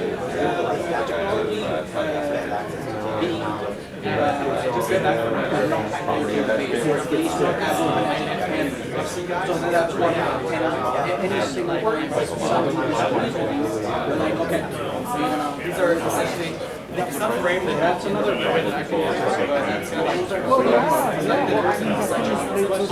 nonetheless, he did.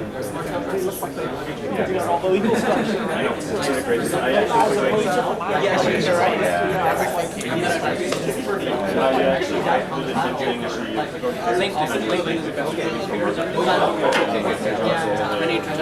Yeah, sure. Thanks for that.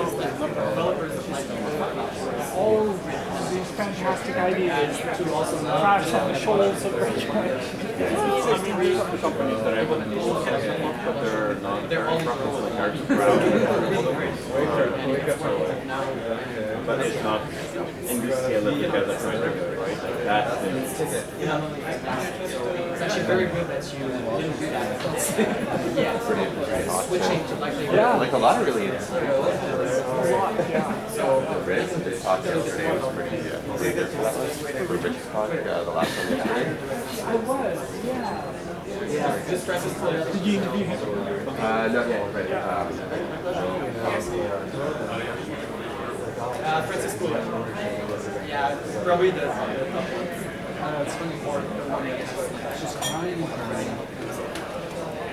So I mean, I'm very active actually. I've been taking the last 6 months and taking a little bit of time off. Like I don't want to just because I never done that much publicly on Twitter.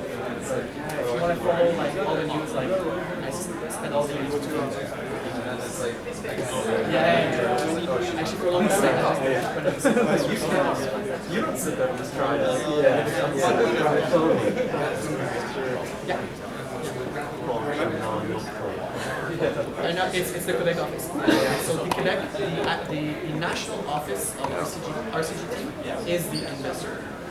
But the idea is to have, since like we're going to create this nexus to base rental in this live production practice at Badour. So there's no, so the idea is a bit different than what our friends are doing. Like they also really want to avoid like messages, especially on what's living and what's not. So we are very, the people founders are very different and like we're very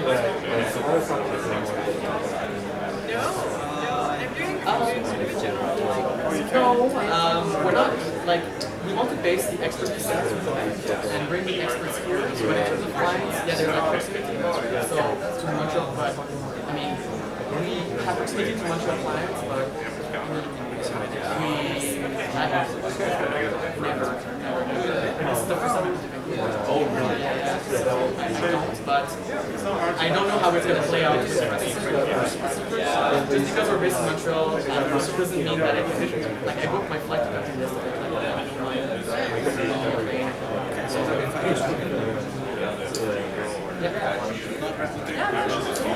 Or you can do it for me, or I'll get the same deliver at everybody, or at the bridge, like nothing, there's everything's kind of relatively public, but also like, yeah, I can explain to you. And that dynamic is what is like the killer app for things, right? So there's a specific dynamic that we have to touch, and kind of carte blanche for the vision that they give us. That's really like a strong. So I thought it was here. Yeah. So we're not transforming vector physics. You know what I mean? Like, yeah, exactly.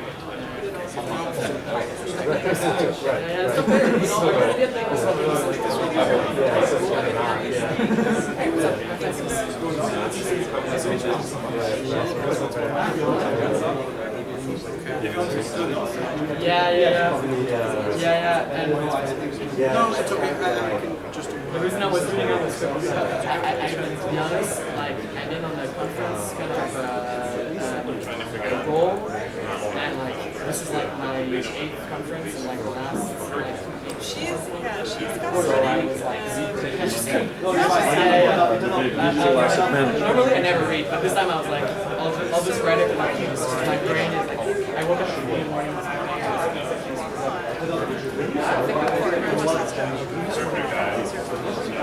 Oh, good. Yeah. Even better. Someone handed me a drug the other day. I didn't talk about it because it was too long, but yeah.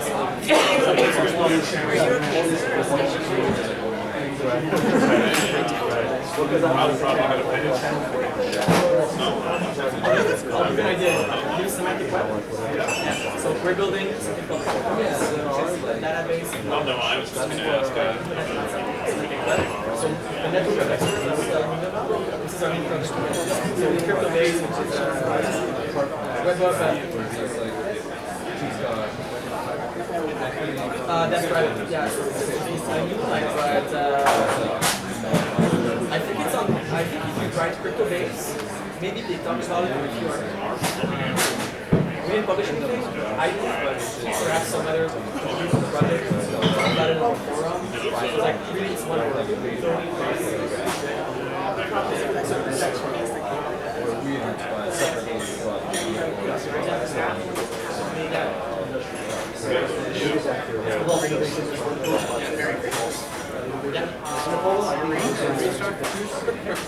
Really? Okay, you're going to tell me. I'll just tell you, like I'm not sending this out to you. You're going to tell me whatever you do.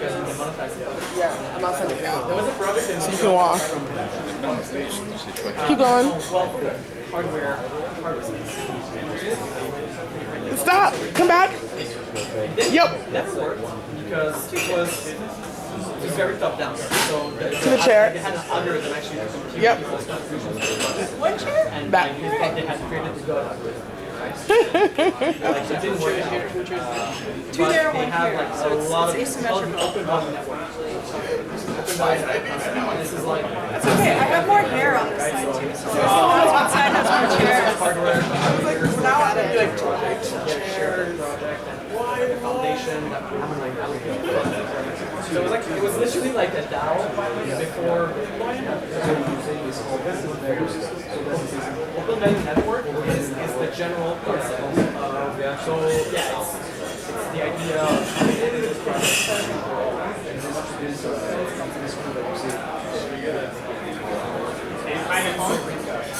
yes, yeah, but like yes, yeah. No, but like you can reach out to them. I don't think that they're gonna make it, but I mean, generally it doesn't matter. Like the general idea was really it's pretty good. Because I had it on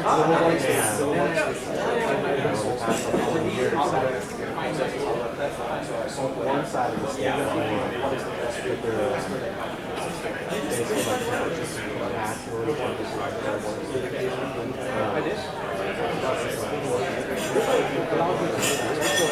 So one thing I don't know if you can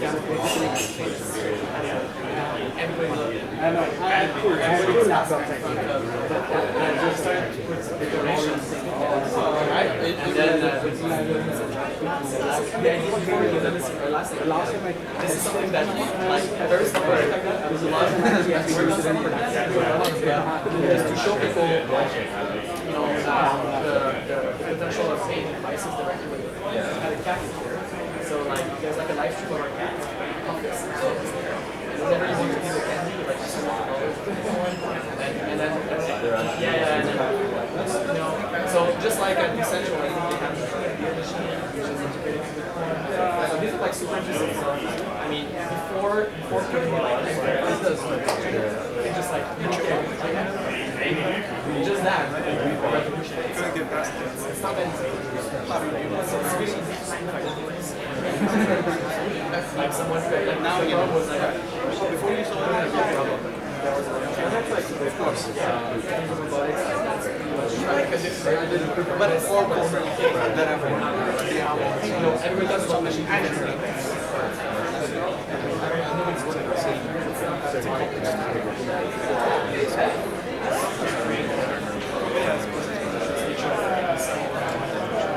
Do you have needs? Because they give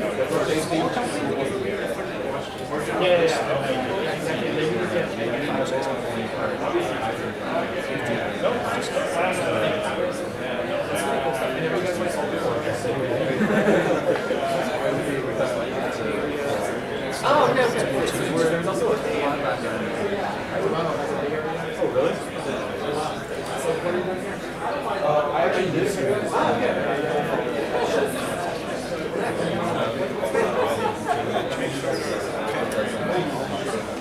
like a home. Is it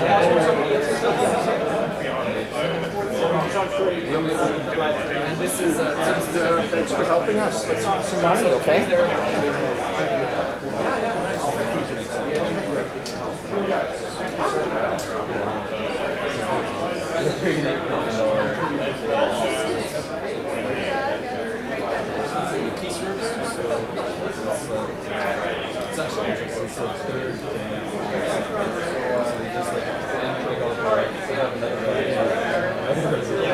So are you right now thinking about like how to this kind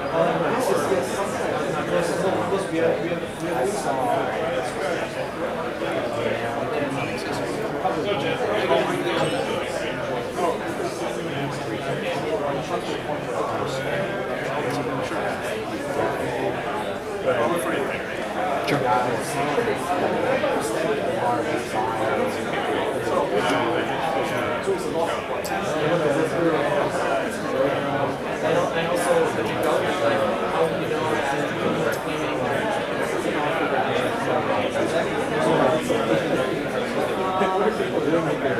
because big data is not the issue. The issue is identifying the contribution.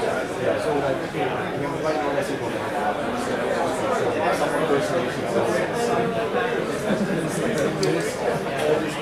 do you have, I can walk you I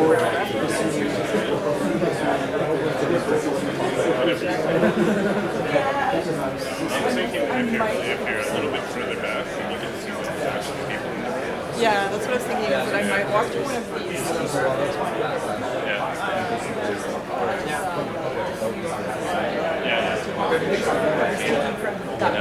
So it's interesting because like there are ways at this point there are ways to use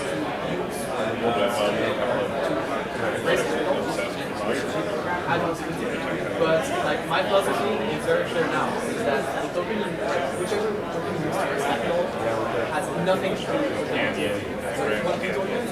Rainbows. don't raise funds to Netflix can have its visual to pay for Netflix movies, and Netflix can have a slot.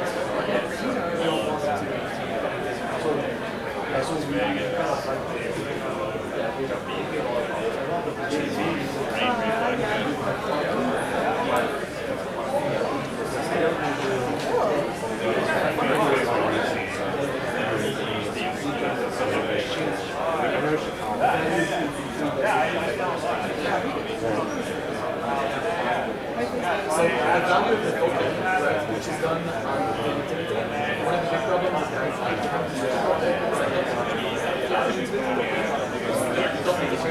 it makes no sense to have a double interest rate of 3 or something that's trying to fix. I mean, you have fixed USD prices and stuff. So if you have a double interest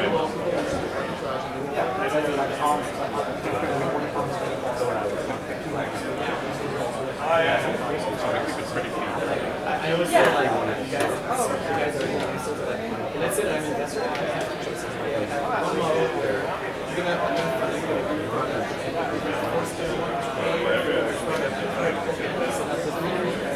in the future, if there is demand for is supported by and the other company is going to be the exact same person. Yeah, then it's just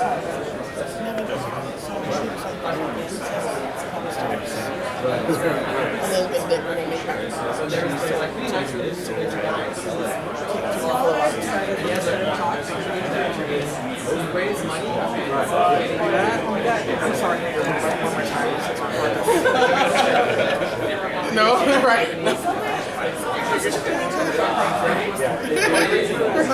Oh, wait.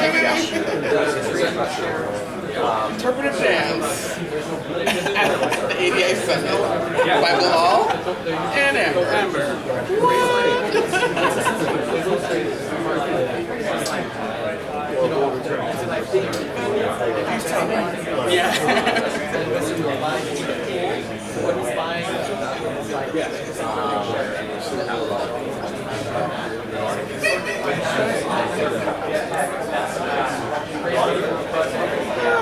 What have you touched about? Cloudsley, my friend, Cloudsley's like, I'm no dummy. I gotta go. Oh, you can. He's like, yeah, no, it's okay. Was it? Okay. Next time, we'll do it again.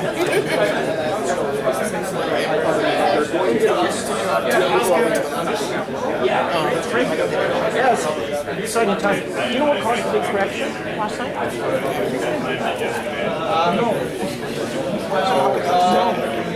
It's down to $4,600.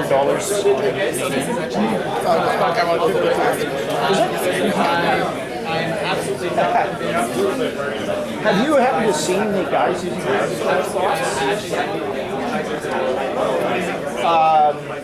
what do you mean? Well, have you seen the arbitrage lots in order? Yeah.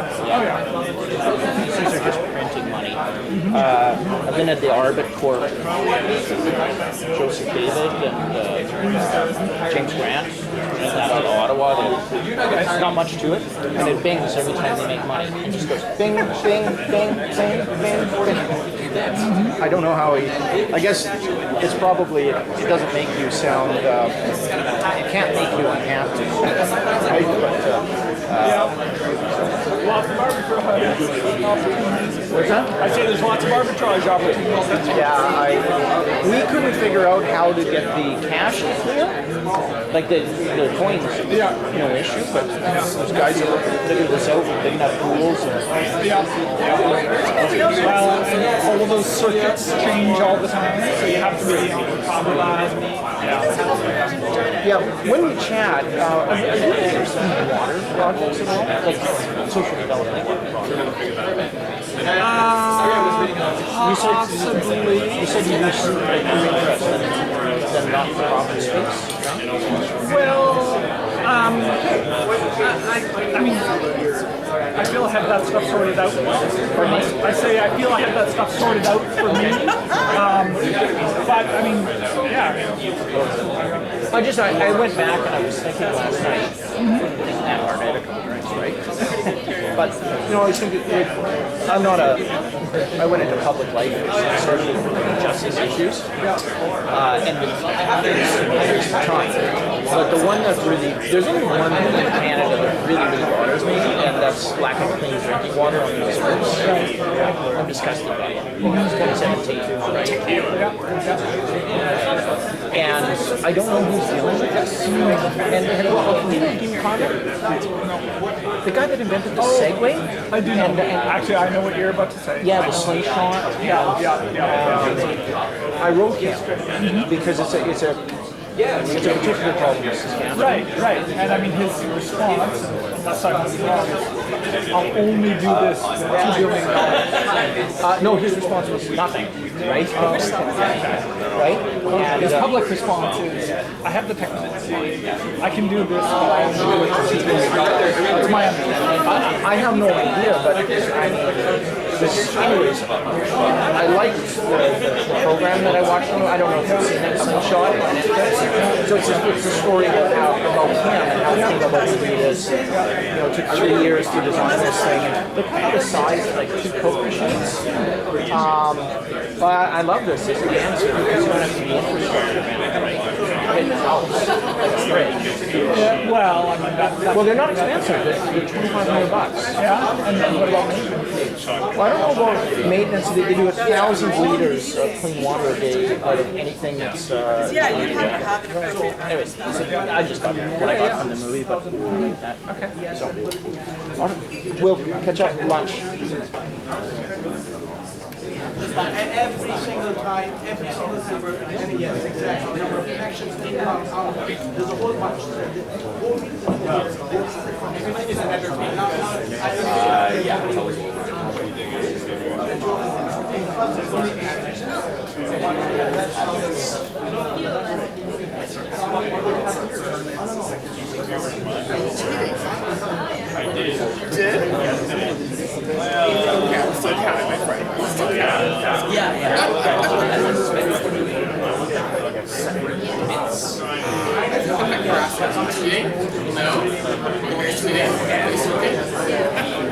Anyway, everyone, thank you.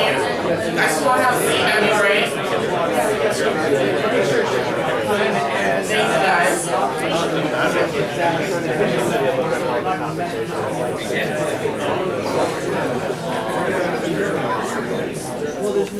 Guys, next up is Amber Scott.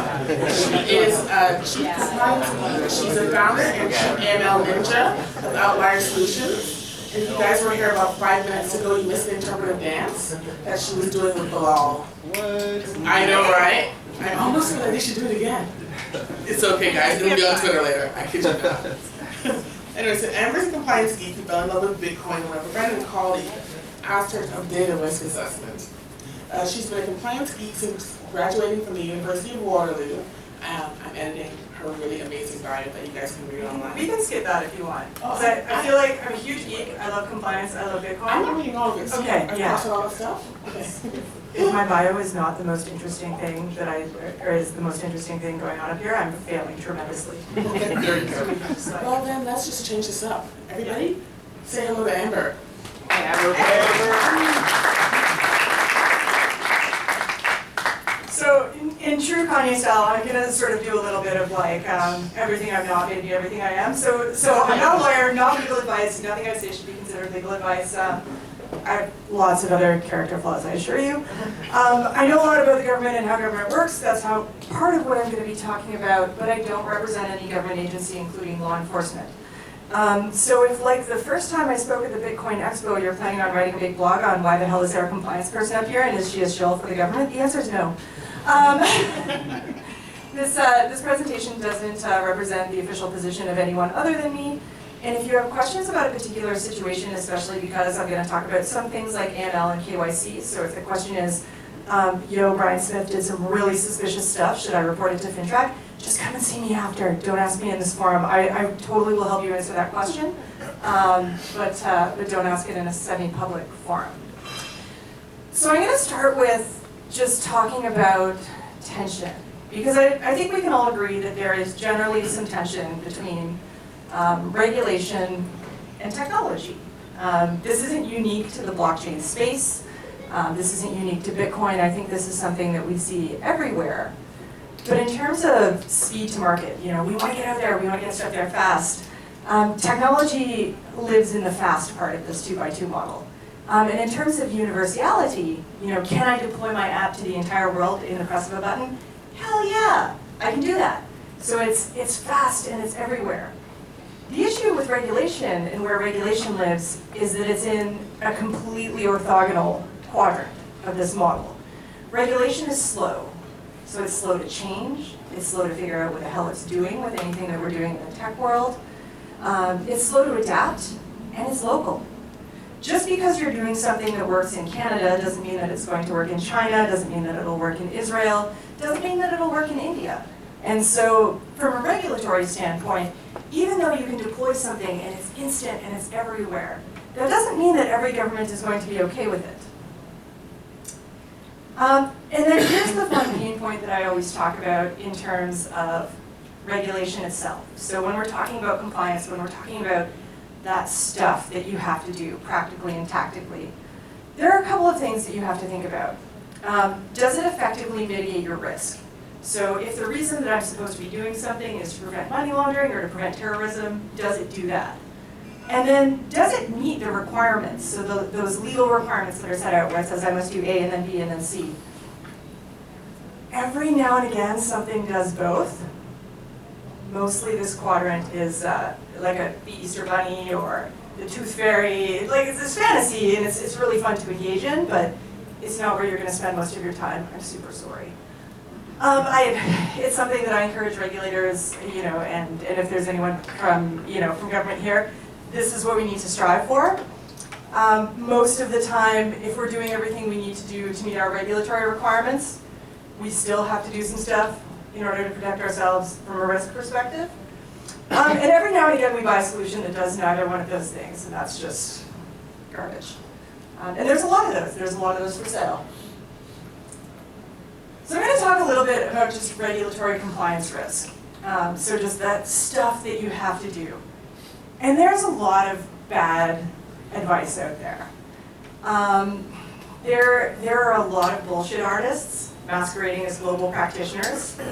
So my warning number one is if you meet someone who says that they're a compliance expert and they're a lawyer or whatever, and they can do compliance for all of the countries, they will take your money and run, and you will end up in deep shit. They're not going to own that risk. You're going to own that risk, and they're lying to you. They just want your money. And there are a lot of them. Think about compliance and think about law like speaking a language. Je parle français plus ou moins bien. You hablo también en español, and I speak English relatively well. I know a little bit of Polish, I know a smattering of German. But if I tell you that I speak all of the languages, and I speak all of the language fluently, do you believe me? Come on, I just did 3 of them pretty well, right? I'm compelling? No. So this is like compliance in law. If you say that you know all of the laws in all of the world, or someone is telling that, someone is trying to sell you on that, pretty please call bullshit. Because back to our chart here, whatever they're going to sell you is going to fall into the money pit. I have no horse in that particular race. I will never claim to be a global practitioner. But a big part of my job is spreading good information to the community and protecting my colleagues and clients. Being the recipient of bad advice isn't going to be a good defense, and that's the other piece of it. So if you've got bad advice from one of these practitioners, and then your company is getting letters from regulators, you're on the hook for that. That practitioner isn't on the hook for that. And that's an important thing to know. The other bit about that, so I have Preston Street up there. He is a lawyer, he's out of New York, he's fantastic, by the way, love him. But I think this is sort of an interesting point in terms of who's tweeting advice about law and regulation, and just sort of quick show of hands, would you get legal advice from Paris Hilton? You would? But for the legal advice, Jed, for the legal advice. No, okay. So think about that in terms of the source of information. And does it cost money to talk to a real, actual legal professional about whether or not your project is going to meet the requirements in New York? Probably, but it can be more expensive not to. Here I'm going to talk a little bit just about anti-money laundering, counter-terrorist financing, fact and fiction. And I want to do another quick show of hands. If what I'm doing is buying and selling Bitcoin, period, in Canada, am I regulated? under the Proceeds of Crime, Money Laundering, Terrorist Financing Act? Prefer not to say. Yes. I prefer not to comment. No. No, so here's a fun fact. Fun fact, if you're a total nerd like me, if you're not, just tune out for the next 2 minutes. So in 2014, we passed Federal Bill C-31, which was a budget bill. In that budget bill, it said that dealers in digital currency, no definition, just those words, were going to be regulated as money services businesses.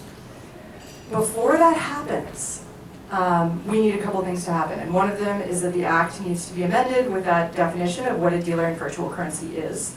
The other piece is that we need the regulations to be amended to say what virtual currencies transactions are actually covered and how. And then that gets published in the Canada Gazette, and there's a comment period. So there's a period where everybody in this room should look at it and say, yeah, that's a good idea, that makes sense, we can do that, we can execute on that, or oh my god, that's absolute bullshit and it's just going to kill our industry, and submit comments. Not on Reddit, but through the official channels to the government, because they do respond to those. If anyone wants to do that, I assume the Blockchain Association of Canada, which I'm a director of, is going to be submitting comments. If you want to do it for your business and you want someone to look it over, Lara will look over those for you for free, because we think this is important. And once that happens, finance goes away, they look at those comments, 6 months roughly down the road, they'll publish a final version of that, and then there's a year before everyone needs to comply with it. Generally speaking, I mean, those timelines can vary, but what that's saying is that we probably, from the point that we see a draft, have at least 1.5 years before things are regulated. In the meantime, there is a ton of misinformation about that. There's a ton of weird news. Like we corrected the Wikipedia page for Canada the other day on AML and Bitcoin and sort of what was happening. And I assume it's going to go back to being misinformation again, and it's just on our radar now for a thing that we have to care about and pay attention to. And even when things are inaccurate, sometimes you still get to care. Sometimes you still get to care because you have stakeholders that care. We've seen a lot of cases where exchanges, where Bitcoin ATM folks had to develop complete compliance programs because their bank told them that they had to develop complete compliance programs. And sometimes we have to care because there are real issues. And for anyone that's running businesses buying and selling Bitcoin, I will tell you that one of the biggest issues that we're looking at in our community right now is a connection to human trafficking. And that came because there's a website called Backpages. So they do a lot of things, among those advertising for escorts, various things like that. There was a situation that was pretty well publicized where someone had contacted them and said, look, this is a picture of our child who's been kidnapped that is in your publication. Tell us who, help us investigate this. The police were there, they were refusing to serve up information. This led to a bunch of cases. No credit cards will process for them anymore, no processors are dealing with them, so you can't pay for your ride with a Visa anymore or with a MasterCard because of their connection to human trafficking, because of their connection to criminal activities. And subsequently, they have switched to taking Bitcoin payments.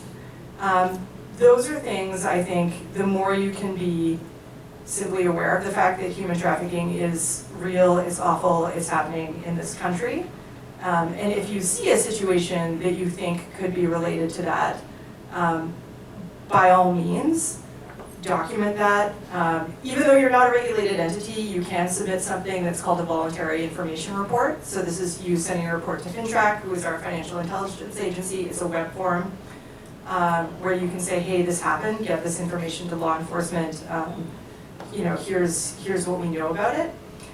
And I think those are good things in that I'm very libertarian in my own personal belief system. But I think human trafficking is terrifying, and that's one of those things that as a community, if there's anything that we can do, we should be doing that. So that's what, one of the things that I think we need to pay attention to in terms of the AML component. Know your investor.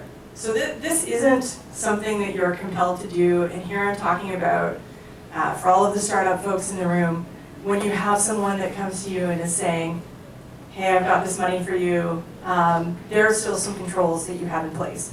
And I'm not talking about controls for KYC here. I'm talking about, does that person have access to your systems? Can they override what would be your normal controls?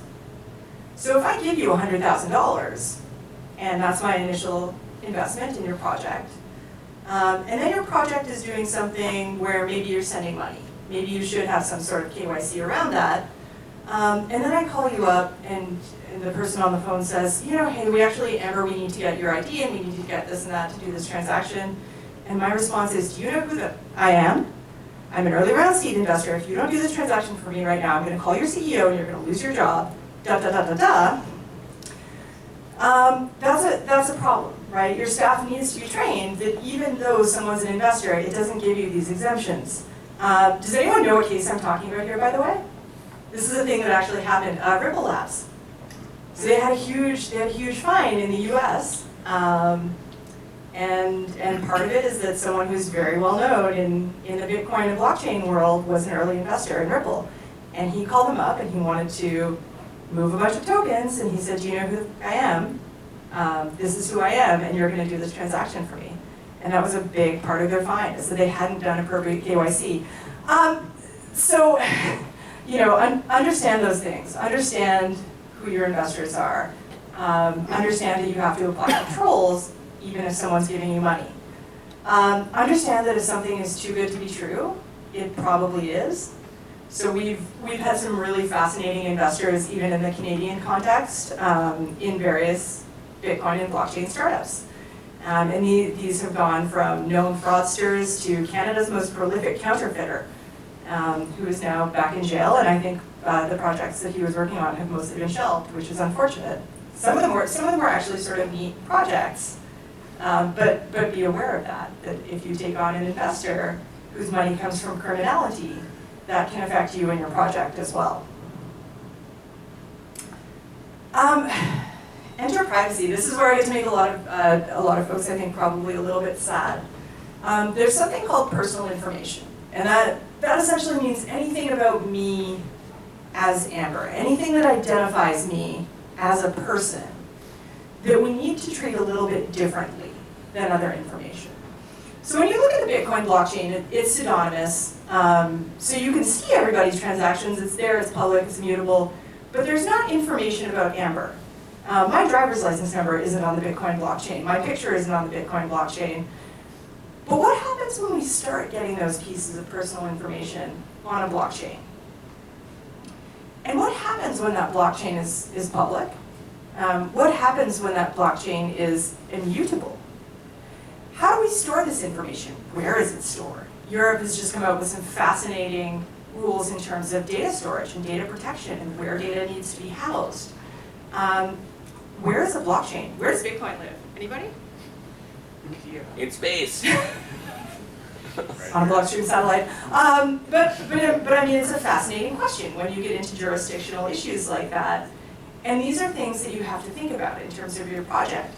Are you planning on putting personal information somewhere that's public? And those are things that have the capacity down the line to really kill good projects if you're not thinking about it that way, if you're not structuring your project that way. I think that there's absolutely brilliant things from a tech perspective happening with things like zero-knowledge proof and the types of ways that you can look at things and not reveal all of that information in its entirety to the public. But when you think about what you're revealing and what you're not revealing, if you take anything away from this slide, let it be that question. Is it personal information? And if it's personal information, am I revealing it publicly? Or, you know, providing a vector where it could be accessed publicly down the line that I might not be able to close. So we have Equifax recently that had a huge, big, ugly breach, and I'm sure we'll get into that more this afternoon. But what happens if that breach is on a blockchain?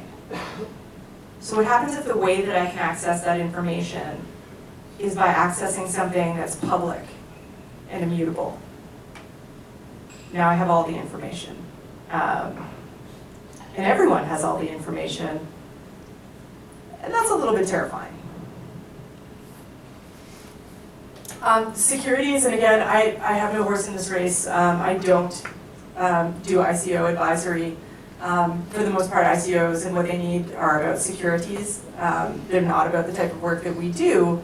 But I think the thing to remember is that if something walks like a duck, if it quacks like a duck, and that duck flies over US airspace, US securities regulators know about it, and they have a shit ton of birdshot. Our securities regulators here as well haven't taken a punitive approach, but have really started to pay attention to ICOs. That's just something to be aware of. If you're working on a white paper, if you're looking at a white paper and you can replace the word, whatever the name of your token is, with share, probably watch out for duck hunters. You're in a danger zone there. And this isn't really a plug for regulators, but regulators are people too. So part of the thing that we've heard about a lot recently is just that there is ambiguity. There are tests that are out there, is something a security? Maybe, probably, probably not. But there's not a lot of certainty. And that can be problematic. We've definitely seen folks take the approach that, they'll not deal with Canada or they'll not deal with the US. And I think that's okay. We get a lot of questions about where should people incorporate, and I think that again, really a securities law question, but the thing that you have to remember is that if you are advertising to the public, if you are selling to the public in any particular country, you're probably going to get touched by their laws, no matter where you're incorporated, no matter where your head office is, no matter where your servers are.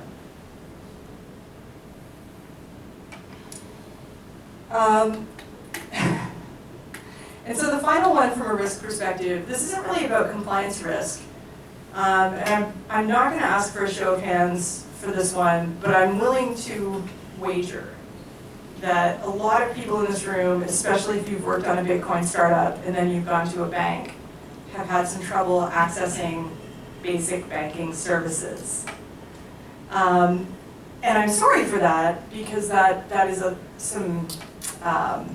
it's bullshit, but in Canada, as an individual human, I have a right to basic banking services. So I can walk into any bank, and provided that I can provide identification that says I'm Amber Scott, they don't think I'm trying to commit fraud at that point in time, they believe that my identification is valid, they must give me access to basic banking services. Businesses don't get this. And what's happened is that we have a situation where in Canada, Bitcoin is like Fight Club. And when it comes to banking, the first rule is that you don't talk about it. Back when he was running Bitcoin Sultans, Michael Perklin was having, and they did, for those who don't know, they did cybersecurity consulting. So they were doing tech security consulting, but they had Bitcoin in their name. Could not get a bank account. I called a friend of mine who was a CEO at a credit union, and I said, hey, here's the situation. These guys seem to fall well within your risk tolerance. Can they call you? And he said, yeah, they just do cybersecurity. Yep, they just do cybersecurity. They focus on working with Bitcoin companies, yada, yada, yada. Okay, but there would be no Bitcoin running through our accounts. And you sort of go, how? I don't even know how Bitcoin runs through a bank account, so definitely not, because that's technically impossible. But yes, they can guarantee you that won't happen. And as it moved its way through the controls within that organization, Michael got a call that said, we're sorry, we don't deal with Bitcoin. And this is a real issue that faces our industry. We're aware of I think there's one credit union in BC that is selectively dealing with some Bitcoin businesses. Every now and again, the big banks will partner with someone to do projects through their innovation department. And DC Bank out of Alberta has been pretty supportive of our community. But they do generally require that there be some sort of compliance program in place. And those are things to know when you're looking at that. We had folks in that were talking with us last week that said, oh yeah, we deal with a bunch of high-risk industries, just ridiculous amount of money, no problem, we'll have money on deposit with these banks, we're talking to their business department, it should be great. They called me a week later and then they said, oh, we're gonna have to, hold up, we're having some static with our bank. And they spent the next month going from bank to bank to bank before they said, this is really different, this Bitcoin world. We thought that any bank would bank us because we've had success in the marijuana industry. We've had success in a bunch of other high-risk industries. This is problematic. And if there's one thing that I would say as a community that I think that we need to raise our voices about, that we need to be vocal about, it's really this piece. It's that access to traditional banking services, because those are things that are going to get in the way of innovation, and also drive risk underground. So this diagram is just saying that essentially risk exists at every bank. I can guarantee that every bank in Canada, every credit union in Canada probably has a Bitcoin company. They definitely have money services businesses. They definitely have all different sorts of businesses, and it's whether or not they know about them. To really understand and manage risk, which is auspiciously the point of all of this compliance, they have to know about it. You have to know about it and understand it to be able to really manage that risk. So for everyone here that has the capacity to explain, to educate, to talk to bankers and help them figure it out, I know it's exhausting, I know it's frustrating, I know sometimes it's downright infuriating, but this is my plug for as much as it's within your capacity.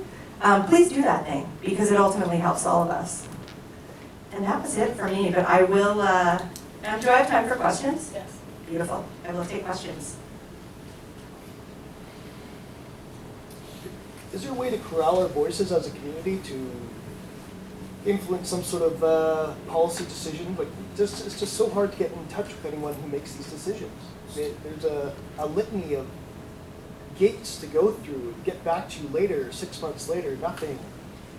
So I'm actually going to somewhat pass the mic on this one, but the Blockchain Association of Canada does comment on things. When there are public consultations that come out, we're going to do as much as we can to push those out so that people know about them. We encourage people to comment on them. But we do have a politician in the room. So, Cam, I think the best avenue for that is the reconvening of the Senate Committee on Banking and Finance. I was in discussions with Senator Tkachuk, who's a friend of mine from Saskatchewan, but since the proroguing of Parliament, there's a new chair, but they were in talks of reconvening that. The Senate is probably, in my mind, the best avenue because they can deal with more complex issues because they don't have to face election. And the first Senate committee finding was, they said, offer a light touch. It was good relative to what came out internationally. And I would say that that's probably the best place because they have the resources, right? They can assign staff, et cetera, and then disseminate it down. If we try to do an approach through every one of the provinces, it's just, we're going to be spinning our wheels. So, and the elected guys can't touch this with a 10-foot pole. The first communication thing they teach you when you get into a caucus is you never say, I don't know, which is why they're all liars, right? So they just say, I'll get back to you, right? But they don't know. The learning curve on this is way too steep. So that would be my recommendation. And the Blockchain Association, I mean, I've pursued those discussions on behalf of the Industry Association. I think that's the way to do it. And I would say, again, if there are reviews that happen around the banking legislation itself, we may want to submit. There's a consultation right now, actually, on... Thank you. I just feel we have leverage as a community here that nobody outside this room understands. Yeah, so I agree with that completely. And anyone who wants to get involved in those discussions, anyone who wants to volunteer a voice, edit documents, shoot me an email. Cool. Thanks. Yeah, I'm shooting you an email. And so I think there is the Canadian approach at the federal level, but I actually disagree. We should be talking about A variety of issues at the municipal and provincial level. So Zug in Switzerland, aka Crypto Valley, is a canton, which is a province, and they have rules that are only run by that canton. Sorry, but I actually compete by living in BC with Ontario, and I'd love to have BC be a crypto-friendly place. And what crypto-friendly means, there's a bunch of banking stuff that is important and needs to get taken care of. There's a bunch of other stuff around tokens that may or not be interesting. So there's a wide range of areas in here, which AML and compliance kind of bridges on both sides. Yeah. But the banking side does, as much as you want to be controlling by government and saying you should have access to banking for crypto, you have other issues, like the banks are controlled by the United States, ultimately from SWIFT control and other access, so that they have to report their regulatory, their transactions, their financial systems, everything to bodies that are nothing to do with government bodies.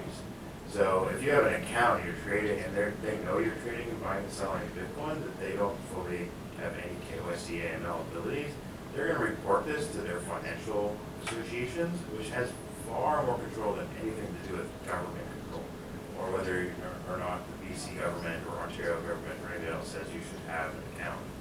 It's more to do with how the banking infrastructure works, and the associated banks that are members of the banks that are in Canada, like BMO and BMO Harris, which is really a U.S. Canadian bank. Therefore, they won't do it because of the regulations in the U.S. Nothing to do with Canada.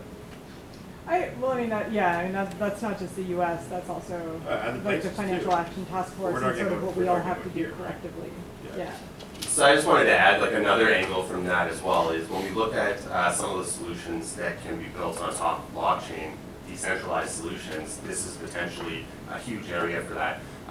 Working with say Civic Tech Vancouver, for example, to help to build up those grassroots Vancouver community-based, maybe working with some local credit unions and getting something that's an alternative that we can build up without needing permission from the banks or ultimately American companies. Might be something to be interested in. And that's good to do too, because if you've got multiple sources of pressure, right? Exactly. That's what pushes the cart up the hill. Right. Yeah, and credit unions are provincially regulated, so that's, are you pushing for that with the Yes, institution that you absolutely. just mentioned? Yes, Okay. so Civic Tech Vancouver, in association with the blockchain meetup, will be holding something on the 16th of October. We're actually looking for people in the blockchain space to give lightning talks with ideas for how we can, like this would be one of them, for things we can get involved in. We have a number of developers, politicians, mostly community people. Awesome. Connect with me because I have some data for you. Sounds good. Yeah. Congratulations on that. Good source. Yes.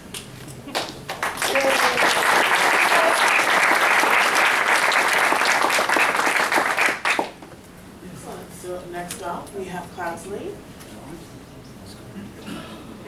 So Cloudsley is a lawyer. He practices law in Saskatchewan.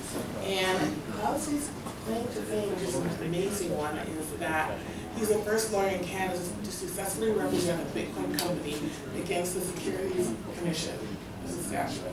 Think about that. So that's really good. And I know that Jen also has a really great story about that. So that's awesome. Can you hear me now? Can you hear me now? I like me now.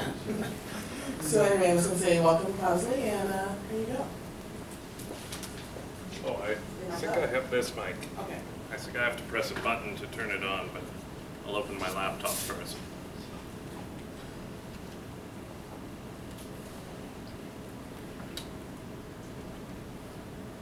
Can you hear me now? Yeah. No, I'm kidding, yes. Oh, wonderful. So, my name is Cloudsley Brookhobbs. I'm in-house counsel and chief learning officer for the Dominion Bitcoin Mining Company. I'm a lawyer. I've worked in private practice as a disciplinary counsel in Kingston Penitentiary and with Saskatchewan's Ministry of Justice Civil Law Department. I'm a litigator, a barrister, if you will. That means I'm allowed to pass that little wooden barrier at the Court of Queen's bench and argue on behalf of the client.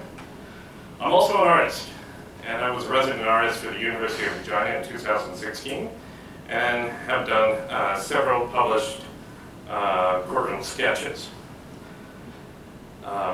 As Emma was saying, as a litigator, I currently have the distinction of winning Canada's first Bitcoin case before the Securities Commission of Saskatchewan, which was perhaps the first win for a Bitcoin company in Canada. In that case, I represented Dominion Bitcoin Mining Company, and I'm happy to say they were fully exonerated in that action. They too were happy enough to hire me as their in-house counsel. So I'm going to try and keep my talk today as brief as I can. We do offer a fuller 3-hour CPD accredited lecture on the same subject. Our next blockchain workshop is scheduled for September 22nd in Toronto, Ontario. If you can make it, I highly recommend it. Please also feel free to ask me for details after this lecture, and you can look it up on Eventbrite, Facebook, or LinkedIn for yourself. By way of disclaimer, in much the same way Amber said, except for slightly differently, I am a lawyer, but I'm not your lawyer. The information provided today is for general information purposes only and does not constitute legal advice. I do not warranty the information I'm providing. And to the other lawyers in the room, before advising your clients, you must do your own due diligence. For today's talk, I'm going to start sort of at the beginning, just to give you my understanding of what Bitcoins are, because I'm not coming from the tech world. I'm coming from the legal world. So my definition of what a Bitcoin is may not exactly line up with the technical definition of what a Bitcoin is. I hope that works. As I'm sure most of you are fully aware, Bitcoins are a type of digital currency. They are non-fiat, meaning they're not backed by any nation or any national bank and are not legal tender in Canada. Bitcoins function on a peer-to-peer accounting ledger termed the blockchain. The blockchain is software that eliminates the need for a middleman. The code in the blockchain ledger is, in essence, the bank. Bitcoins can be bought and sold in return for traditional fiat currency. They can also be transferred from one person to another using digital wallets. The blockchain system is virtual and fully decentralized, operating outside the control of any single government, supported by a global network of miners and redundancies of the blockchain. In the simplest terms, Bitcoins have value because they are useful and of a limited supply. Bitcoins offer the users the advantage of lower transaction costs, increased privacy, and long-term protection of loss of purchasing power from inflation. However, it also has a number of disadvantages. These include sizable volatility, uncertain security, arising from digital theft and the hacking of exchanges and user wallets. Bitcoin is also not the first digital currency. Most currency is actually digital, and in Canada, one truly recognized digital currency is the Canadian penny, which became fully digital only back in February of 2013. The value of the penny never did rely in the metal in the coin anyway. Its value was always set by the Bank of Canada. And money is essentially an accounting system, just like Bitcoins on the blockchain. Now, the way transfers work on the blockchain is using a protocol that is based in RSA encryption. The accounting system works essentially, without getting too technical, like a briefcase with two combination locks. The case is always locked during the transfer, both by the sender and the receiver. The sender enters his combination to initiate the transfer, and the receiver enters their combination to receive the package. Neither the sender nor the receiver know each other's combination. What the blockchain does is it helps make something rare in a digital world. It was invented to solve the problem of a world of lossless digital copies. For example, a digital photograph can be copied millions of times with no loss of resolution. The blockchain works by linking a Bitcoin to serial numbers, to account numbers, and recording every transaction in a verifiable and traceable way. This not only solves the double spending problem, it in essence makes a piece of digital information unique by linking it to the tracing of the coin within the blockchain. Each link in the blockchain is aligned temporally by using data from the previous block in a hash.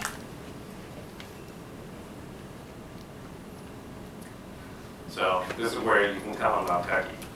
Hashing, aka mining, is the means by which blocks are aligned in the blockchain. The hash algorithm turns an arbitrarily large amount of data into a fixed length hash, which is really just a big number written in hexadecimal numbers of characters. The same hash will always result in the same data, just like 2 plus 2 will always equal 4. However, unlike just counting, the hash generates a non-sequential number of the same lengths. So instead of going from 1 million to 1,000,001, where a million of that stays the same, we just add to it, changing just one bit of information in the data generates an entirely different output hash sequence. This is part of what makes the blockchain anti-fragile or tamper-proof, if you will.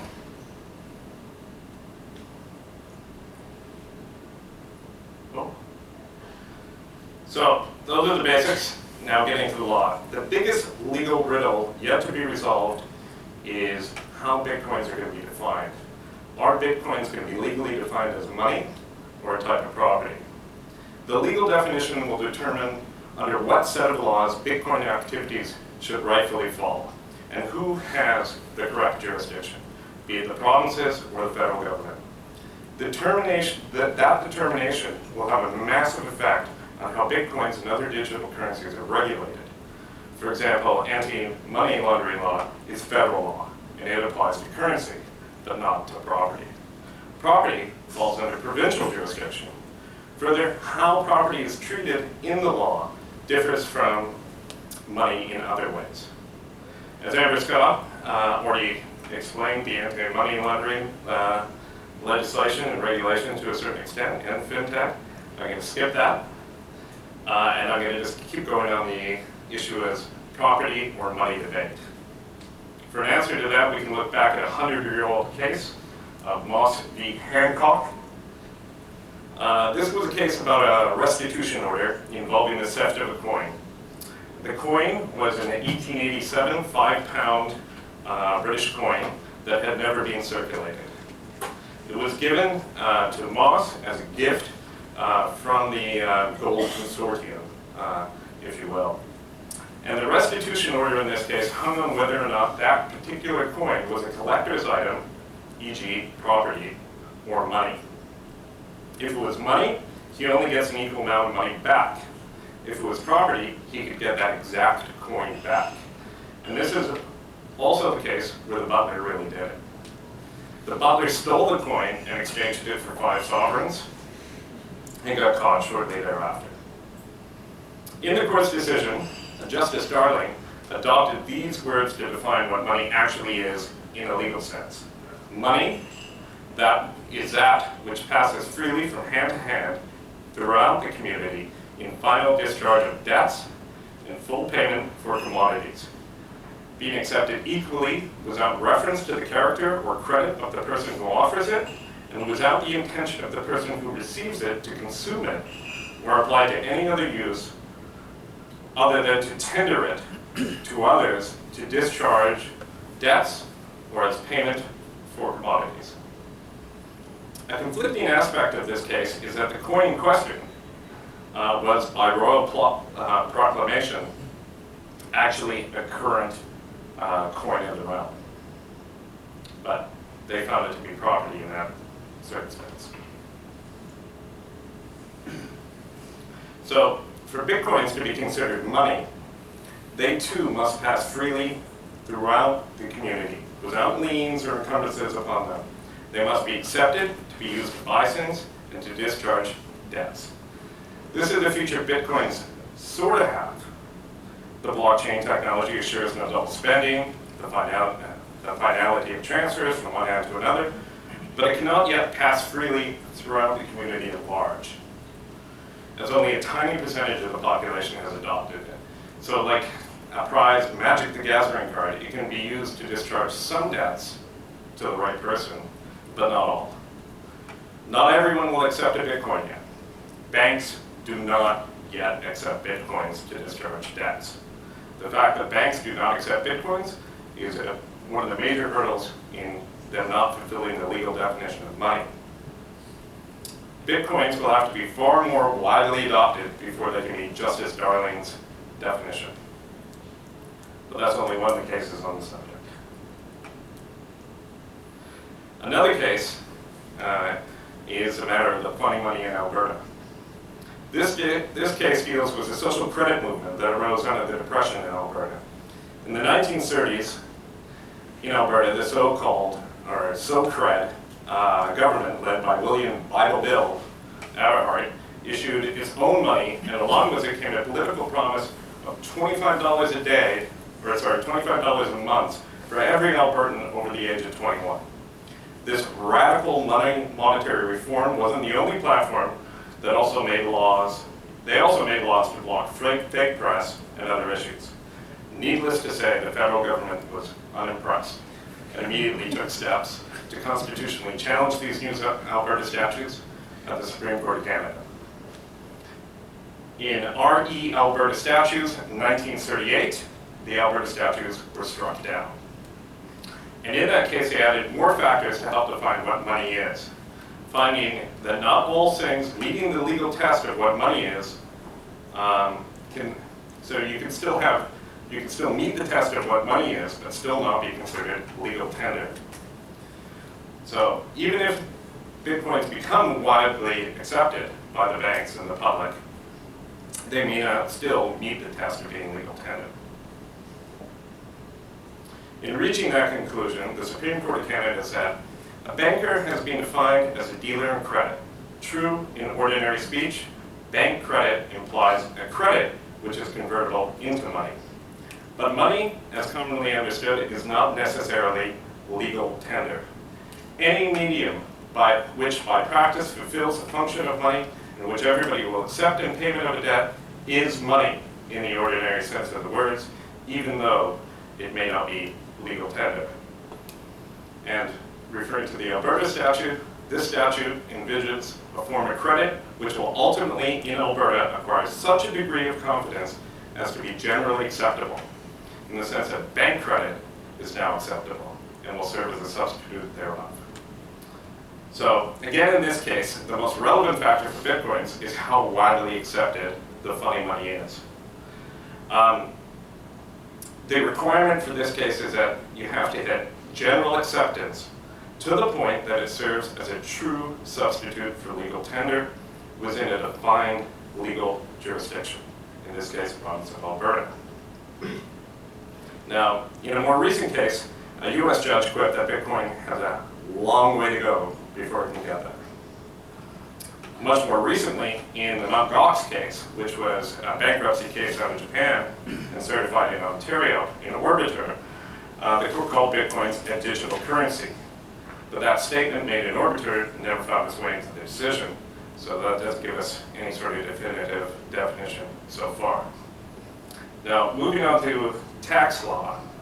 The CRA has definitively stated Bitcoins are property and not money. They are to be treated like goods or commodities. As such, capital gains and losses on Bitcoins are taxable. But there is thus far no legal decision finding Bitcoins to be a security, like a gold certificate or pork belly stocks. Rather, they are essentially a collectible, like a Wayne Gretzky rookie card, classic cars, or an original Elsa Gumps Courtney sketch. Their value being only what those who collect them ascribe to them. Now, this could lead to a lot of blurry lines and wiggle room in determining a Bitcoin's value for tax purposes. Not every exchange has the same Bitcoin to fiat money value.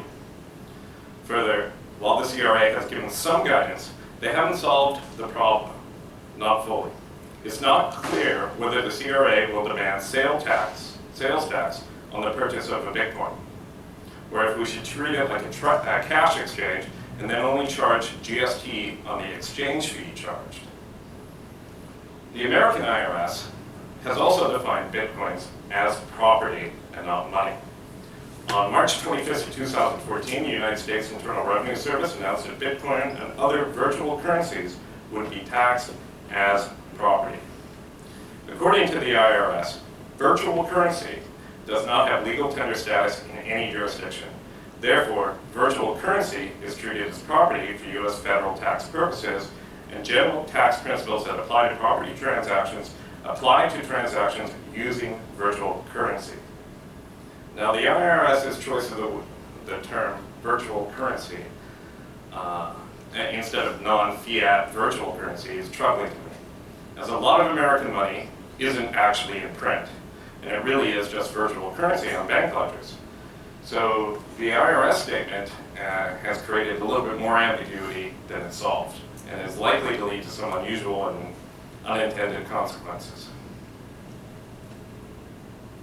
Moving on to international cases. International cases can influence the Canadian courts, but they're not binding precedents. They don't bind us in what decisions we're going to make. In the US in particular, there are now decisions going both ways. Some decisions have found Bitcoins to be money, and in some cases they found it to be property. In the US Securities and Exchange Commission versus Trendon T. Shavers and Bitcoin Savings and Trust of September 2014, Bitcoins were found to be money. The ruling defied an earlier March 2013 FinCEN guidance declaration that Bitcoins were not considered to be currency under the Bank Secrecy Act, and that, as the IRS said, that they're not legal tender. In that case, the Texas Magistrate Judge Amos Mazant said, "It's clear that Bitcoins can be used as money. It can be used to purchase goods or services, and as Shaver stated, used to pay for individual living expenses. It could also be exchanged for conventional currencies such as US dollar, euro, yen, and won. Therefore, Bitcoin is a currency, or a form of money, and investors wishing to invest in BTCST provide an investment money." Now, this case went on to find damages, and how they found damages can help us assess how Bitcoins are going to be treated for the sake of tax purposes. In that case, the judge used the average daily price of a Bitcoin from several different exchanges at the time the scheme was uncovered to set the value of Bitcoins to fiat currency. Moving on, in the United States of America v. Robert M. Falia, aka BTC King and Charlie Shrem, of August 2014, a U.S. District Judge, Jeff Rakoff, ruled that Bitcoin is money as well. This case determined whether Charlie Shrem, CEO of the defunct Bitcoin exchange BitInstant, allegedly acted with Robert Falia to supply Bitcoins to Silk Road users. The judge, in this case, specifically rejected the defense's reasoning that Bitcoins are not money, and that his money transaction charges should therefore be dropped because he was dealing money. That judge said, money in the ordinary parlance means something generally accepted as a medium of exchange, a measure of value, or a means of payment. Bitcoin clearly qualifies as money. Judge Rakoff likely did not review any of the relevant case law in reaching that conclusion. That's because the defendants in that case pled guilty. By pleading guilty, that meant they never actually argued the case. So the judge just made his decision based on the submission solely of the Crown, or in that case, the U.S. prosecutor. Now, in neither of these cases were interveners, scholars, or blockchain associations assisting the court in deciding whether Bitcoins were money or property. But in the state of Florida, the Michelle Abner Espinoza, July 22nd, 2016 case, Bitcoins were found not to be money.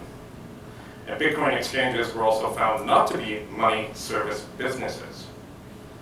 It also found that none of the regulations regarding AML, fintech, and all these things would not apply to them because they're not money. So this case disrupted the regulatory schemes imposed on Bitcoins and sent the legislators back to the drafting board. It's my opinion that this case in regards to state of Florida versus Espinoza is likely what's going to happen here in Canada as well. Now, in that case, the two defendants were arrested in a sting operation in which they engaged in fake transactions with undercover agents through online marketplaces. And they converted $30,000 of cash into Bitcoin. They were charged under Florida's anti-money laundering law, which prohibits exchanges and business transactions over $10,000. And the unlicensed money transmission law, which permits currency or payment instruments to a maximum of 20,000 in a 12-month period.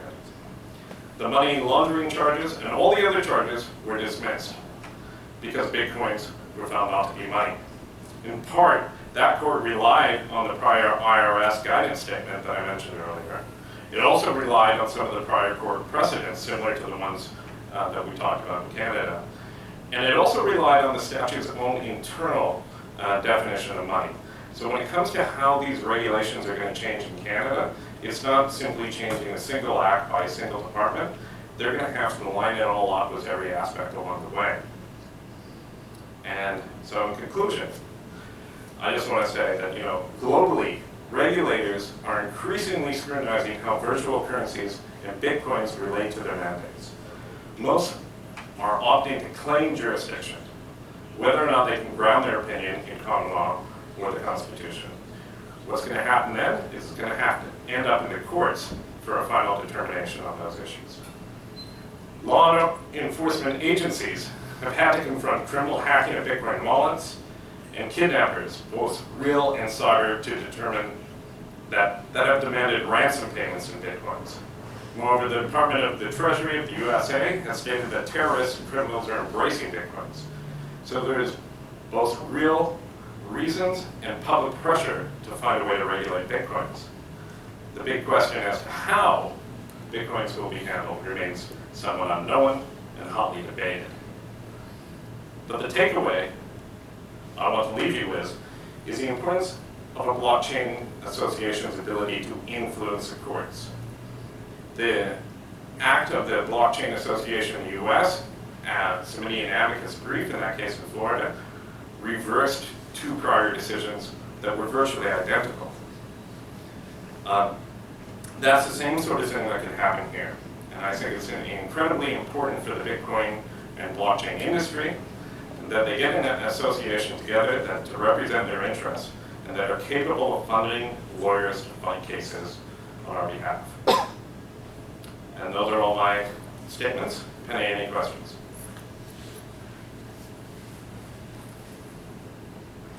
Okay.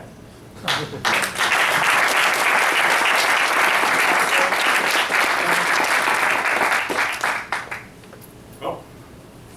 I don't have any questions. Okay. I've actually got a question. Everyone's got a question. Sure, I still have the mic on. Sure. Like just from a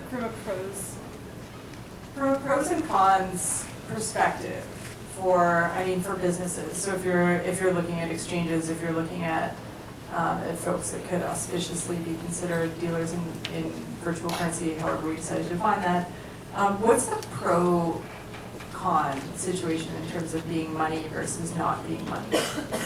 Well, this is going to kind of break down pros and cons depending on what kind of aspect of the Bitcoin industry or blockchain industry you're going to be in. In my opinion, one of the biggest benefits of it being defined as property is significantly reduced regulation. The way it can be handled and dealt with will be much more in the hands of the companies, whereas if it is considered money, it will be subject to significantly greater regulation. However, on the flip side, having the provinces do it mean that you could have 10 different ways of doing it. Having the federal government doing it means there's only one regime of compliance, and it's perhaps then easier to comply on a national level. So.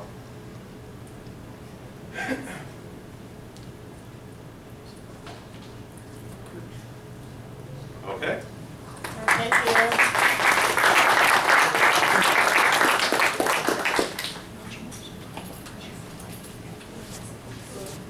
Guy Halford Thompson is our next presenter. He is the founder and CEO of BTL Group, which is the first public blockchain technology company. So he has some really interesting things to share with us. So I'm going to let. So without further ado, Guy.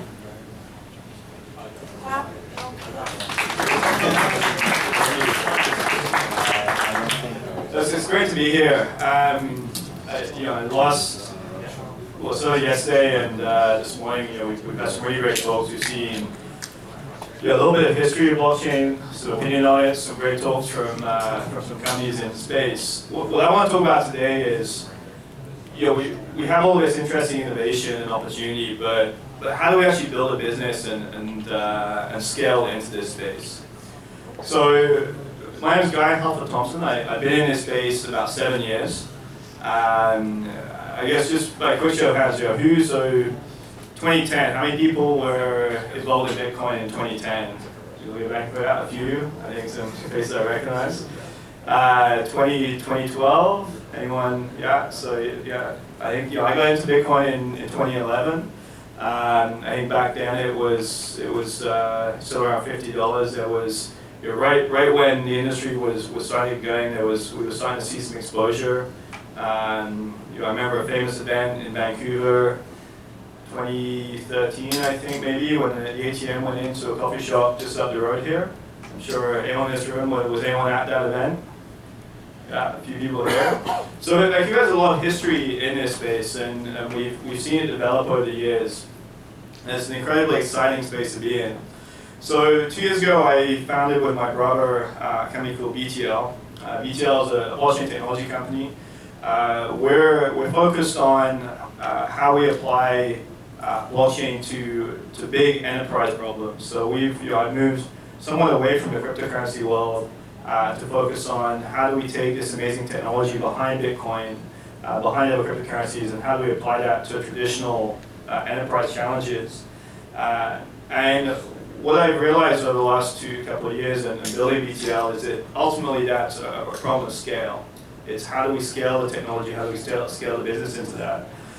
Since 2015, from founding BTL in the summer of 2015, we took the company public. So BTL is the largest publicly listed blockchain company. So we trade on the venture board of the Toronto Stock Exchange. Since then, we've grown the company to a $100 million market cap, 30 employees, our main office here in Vancouver, an office in Calgary, an office in London. And it's been this incredibly exciting journey. We are now having the opportunity to work with some of the largest clients in the world in both the finance and now the oil and gas space. Last year we did a big pilot with Visa, hugely exciting, working with Visa and 6 of their European banks. And earlier this year we ran a pilot with 3 oil and gas majors, and that's now growing into a larger project. But it brings up the challenge of scale. The challenge of how do we, as a company of 30 people, work with companies of the size that we are. So just to take a step back and going back to this idea behind Bitcoin, and obviously some of you guys in this room have been involved in the space for a long time. And I remember from when I first started getting involved with Bitcoin, there was always a question of scale. There's always a question of, well, how does it scale? We can only do 7 transactions a second. Ethereum came along, but the questions around Ethereum again have all been around, well, how does the technology scale? And I think that a lot of people are missing the real crux of the challenge. I don't actually think that we've run into any significant scaling challenges in the business world with Bitcoin and Ethereum. I've never seen someone, I've never heard of a case where someone's turned down a business opportunity because they don't think the technology can scale. The challenge is the adoption of the technology. Scaling the adoption is a lot harder than scaling the technology itself. What I mean by that is, everyone in this room has heard of Bitcoin. I mean, I think most people have now heard of Bitcoin. I still meet people every week who've never heard of blockchain. The vast majority of people don't have never interacted with a cryptocurrency. And the challenges of growing that awareness, the challenges of Bitcoin, for example, becoming more mainstream, is not in increasing the number of transactions. Now, absolutely that's a critical element for it to succeed long term. But as well, it's how do we get the mass adoption? How do we get more people using it to actually start to run into those technology limitations? So, what does it mean to scale? Well, I was going to talk about innovation for 1 minute. Innovation, who thinks innovation is about inventing new things? Is anyone? Okay, good. Innovation is not about inventing. When we think of innovations around electric vehicles, when I think of electric vehicles, I think of Tesla. Elon Musk did not invent the electric vehicle. That's been around. That concept's been around for a long time. In fact, even since the turn of in early 1900s, there were electric vehicles. But Elon Musk has worked out how to gain the mass adoption. How do we bring electric vehicles into the hands of general consumers? How do we scale that adoption? When we look at Apple, Apple hasn't invented the tablet concept. That's been around for a long time, but they've found a way to scale it in the hands of consumers, to build that scale around it. And for the same reason that innovation is not about inventing, it's about finding ways to scale adoption. Scale when it comes to business is not just about scaling the technology, it's about scaling the business around it. So what is scale? So BTL, we have 30 employees, 32 employees now, so we're getting closer to that number on the right-hand side there. 32 employees, and one of our customers that we're currently working with in the oil and gas space, 74,000 employees. And that's just one of the customers. IBM, I think 300,000 employees. Microsoft, similar number. Now, these are large kind of conglomerate companies, many departments. You can even say, if you look at some of the banks, there are multiple businesses within themselves. But it still presents a challenge. If we want to work with a customer, ultimately there's one person within that company that we're going to be working with. There's going to be signing off on projects, there's going to be buying into our products. And we've got to find that one person within that 74,000. So what does that number look like? So this is 30 employees, this is BTL. Add 2 more people to this slide. 74,000, well, this is about, I think, 80 employees. So we take this whole group and condense it again. So each one of these people represents 80. So this is a few thousand, and we condense it again into another group. That's what 74,000 employees looks like. And only one of those is the person that we're going to be dealing with directly. So there's a big investment for companies wanting to work with large corporations on actually, and when I say big investment, quite literally from a cost perspective, it's a big investment for us to go into a large company and work out who's the person that we need to deal with, what's the team around them, how do we connect with that person directly. If we think, right, we now are going to work with Microsoft, how do we find the one person in Microsoft that's going to be signing off on our products? And now how do we do that across 5, across 10 different companies? So finding that person can be very expensive. Now at the same time, who are we competing with? Well, in our space, we're competing with, to pick one example, IBM Hyperledger. So we have a platform called Interbit. It's a proprietary enterprise-focused blockchain solution. A lot of the clients that we're talking to are also talking to IBM. IBM's a company that has almost 500,000 employees. Now, not all of those are working on Fabric, on selling their blockchain solutions, but I'm pretty sure that their sales team is more than 30 people, which is our entire company. So this goes back to the question of scale. So how do we scale our company so that, firstly, we can identify the right people that we want to connect with within the large enterprise companies that we're going into? And secondly, how do we compete with someone who has a sales force in the thousands with effectively an unlimited budget who's trying to go after that same business? Well, the other solution is that we hire 74,000 people. Approximately $7.5 billion will do that. So strategy-wise, I can go to some VCs, or in our case, go to the public markets and say, we just need $7.4 billion. We're going to go and hire 74,000 people, and we're going to have a competitive product. Clearly not a viable solution. So what else can we do? Well, a strategy we found very effective is how do we build our sales force within the companies that we're working with? How do we get our customers excited so that every person that we talk to, every person that buys into our strategy and our product is now selling that internally, creating these internal evangelists. And it's in my opinion, it's a this isn't unique to the blockchain industry, but the blockchain industry, or the blockchain revolution, if we want to call it that, has created an opportunity for startups to work with very large companies that typically they would not have the opportunity to. If you look at a typical bank, they're normally going to the existing software vendors, the Accentures, the Deloittes, the various large companies as well. So you normally provide them software. They're not looking to small startups.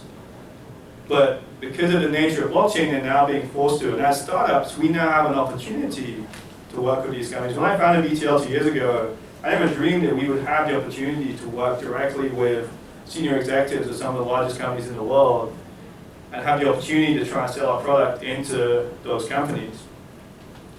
And if we want to be able to compete with the likes of, there's an offer from IBM in the room, I keep mentioning that, but if we want to be competing with the likes of IBM and other companies, we need to be able to build those internal sales forces. Now, in order to do that, one of the key elements is how do we act as startups? And I see this repeated over and over again when I'm in Vancouver, when I'm in Toronto, I'm in London with the various startups I meet. There's a startup attitude of the banks are too slow to move, they don't want to innovate, they don't want to move at our pace. And I really see this, and I say this as a startup founder myself, as a level of immaturity. And I'm going to tell you something about startups. And this is from the perspective of a client, a large bank, for example, working with startups. And if somebody working with startups is generally a nightmare. If I was working in a large bank, why would I ever work with a startup when, and I say this, working in and founding a startup myself, startups are easily distracted. We like to work on many different things. Every time something new comes along, we want to try it out. We want to rewrite the system, make it a little bit better, try a new programming language. It's very, very easy to get distracted as a startup and want to focus on something else. We're unpredictable. One day we'll be working on one thing, the next day our entire strategy is completely changed. Oh, we were a enterprise blockchain technology company, now we're a Bitcoin company, and then tomorrow we're an exchange. These pivots are very, very dangerous, or certainly very risky when you're a large bank working with a small company. You don't want to see these pivots. It's a huge distraction for your business. Startups are bad at making commitments. I'm not saying that big companies are good at making commitments, but startups are notoriously bad at actually committing the deadlines and delivering, usually because they often overcommit. It's very hard for a startup to actually really understand their capacity. So a lot of times startups will overcommit and then fail to deliver on a project. A lot of that is the maturity and the experience as well. And again, changing their mind. Startups often change their mind, kind of similar, I guess, a bit of a repeat of being unpredictable and distracted. They change their mind about projects, about how they want to implement things, not really understanding the disruption that causes internally for clients, and they lose interest in projects and move on to something new. Similar to whenever there's a pivot, often it's motivated by, well, actually we're now more interested in this, the industry's moved on, we want to do something else. And this is true of a lot of startups, especially when they're working with large companies, and this is why it's a nightmare for large companies to work with startups. Now, if we want to be able to scale our business, if we want the opportunity to work with these large companies, we have to make sure that as a startup ourselves, that we don't fall foul of our, I don't want to say our peer group, but other startups in our space that are falling foul of these issues. We need to make sure that we are absolutely committing the deadline. If we take on a project, we need to give confidence to the individuals within that company that have signed off on budgets, that have secured resources for projects to make sure that they feel comfortable that we're going to be delivering. We want to make sure that they have the same experience that they would have if they were working with a company that has 74,000 employees, ensuring that whatever happens, we're committed to a project, we're not changing our mind, we're not pivoting, we're not getting distracted. If we're committed to a project, then we deliver on it. And it's critically important that the large companies that startups are working with have that experience, otherwise they'll never work with a startup again. It's too much for a risk, and there's too much distraction involved in it. And often when I see startups complaining that the banks don't innovate or don't want to work with them, a lot of it is down to some of these traits, that they're not providing that professional experience that we need to strive to deliver as startups. So now that we work out how to work with our clients, how to provide them that good experience, how do we find projects that we want to work on? And again, this I think is the second challenge to how do we, small companies, scale into a large industry. Ultimately, every problem comes down to cost and money saving. Typically, if a problem is costing X amount, you want a solution that's going to cost less than the problem. Amazingly, normally the solutions cost more than the problem, but that's the way the world works. But ultimately, we want to find problems that we can solve effectively, and that we can provide a cost-effective experience for the client. So let's think about this. So this is the ROI line. So it should become a little bit clearer in a minute. So we look at the cost of a traditional solution. So when we're going into companies, we're saying, well, using your existing infrastructure, using non-blockchain technology, you're still able to solve problems, but the cost of the problem has to be quite expensive to justify the cost of the solution. So for example, let's say there's a problem in a company that's costing them $10 million a year. They're not going to spend $100 million to solve that problem. They're just going to keep spending $10 million a year.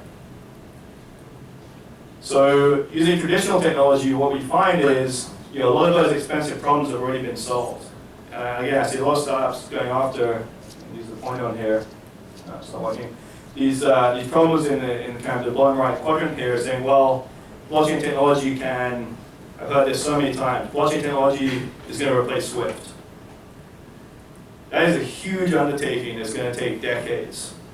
And ultimately, it's an expensive problem that has largely been solved by expensive and inefficient technology, but that problem has still been solved. What a lot of people miss is there's a huge amount of problems that are too expensive to solve using traditional technology, or I say, the delta between the cost of the problem and solution is too great.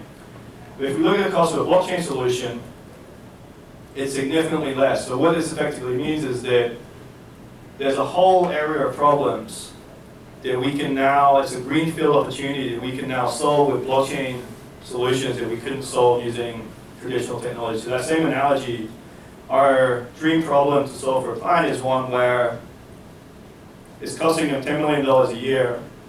A traditional non-blockchain solution will cost them $100 million.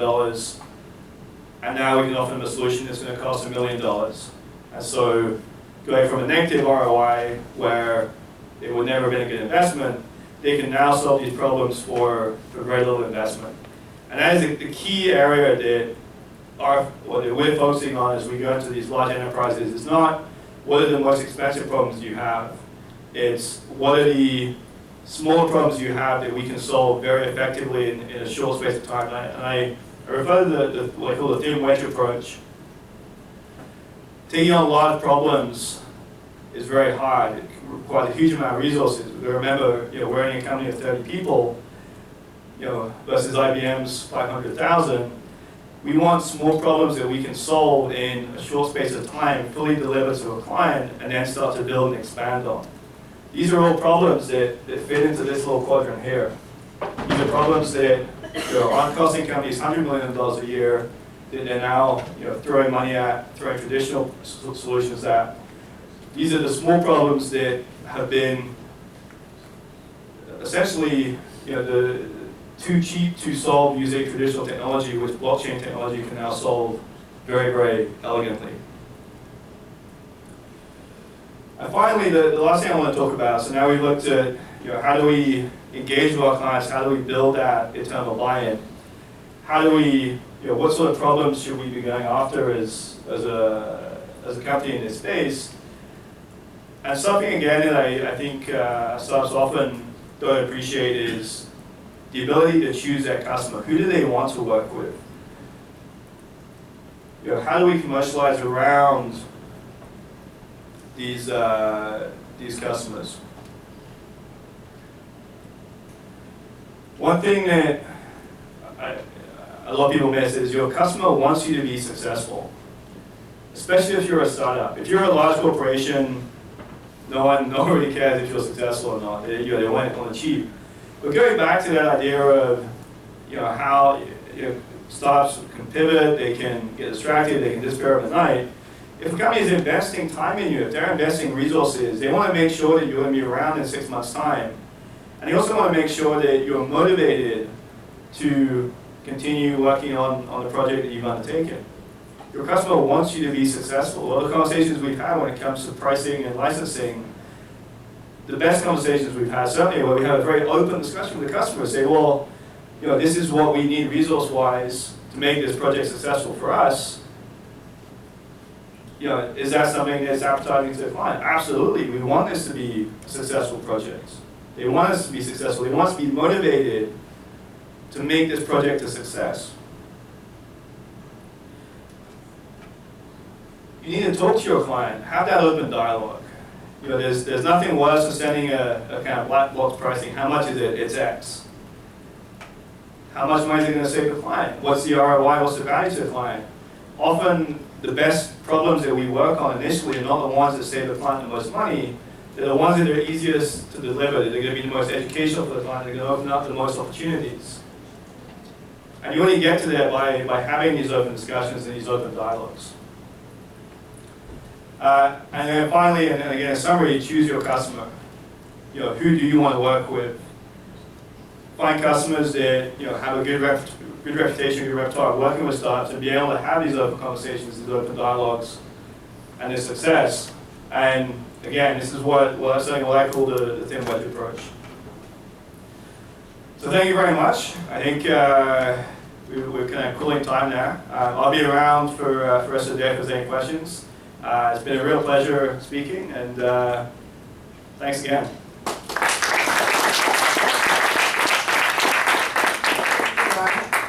We have one more presenter. His name is Bilal. There he is. Bilal is going to be doing a great presentation for us. And this is normally around lunchtime, but we want to get Bilal in. So we're going to cut lunchtime down because at 1 p.m. we're going to have that great panel on self-sovereign identity that we really want everyone to be here for because Andreas is going to come back for it, so it's going to be a good one. So I'm just going to let Bilal do his thing and we'll get going. Thanks, guys. Thank you. Can you guys hear me? Yeah.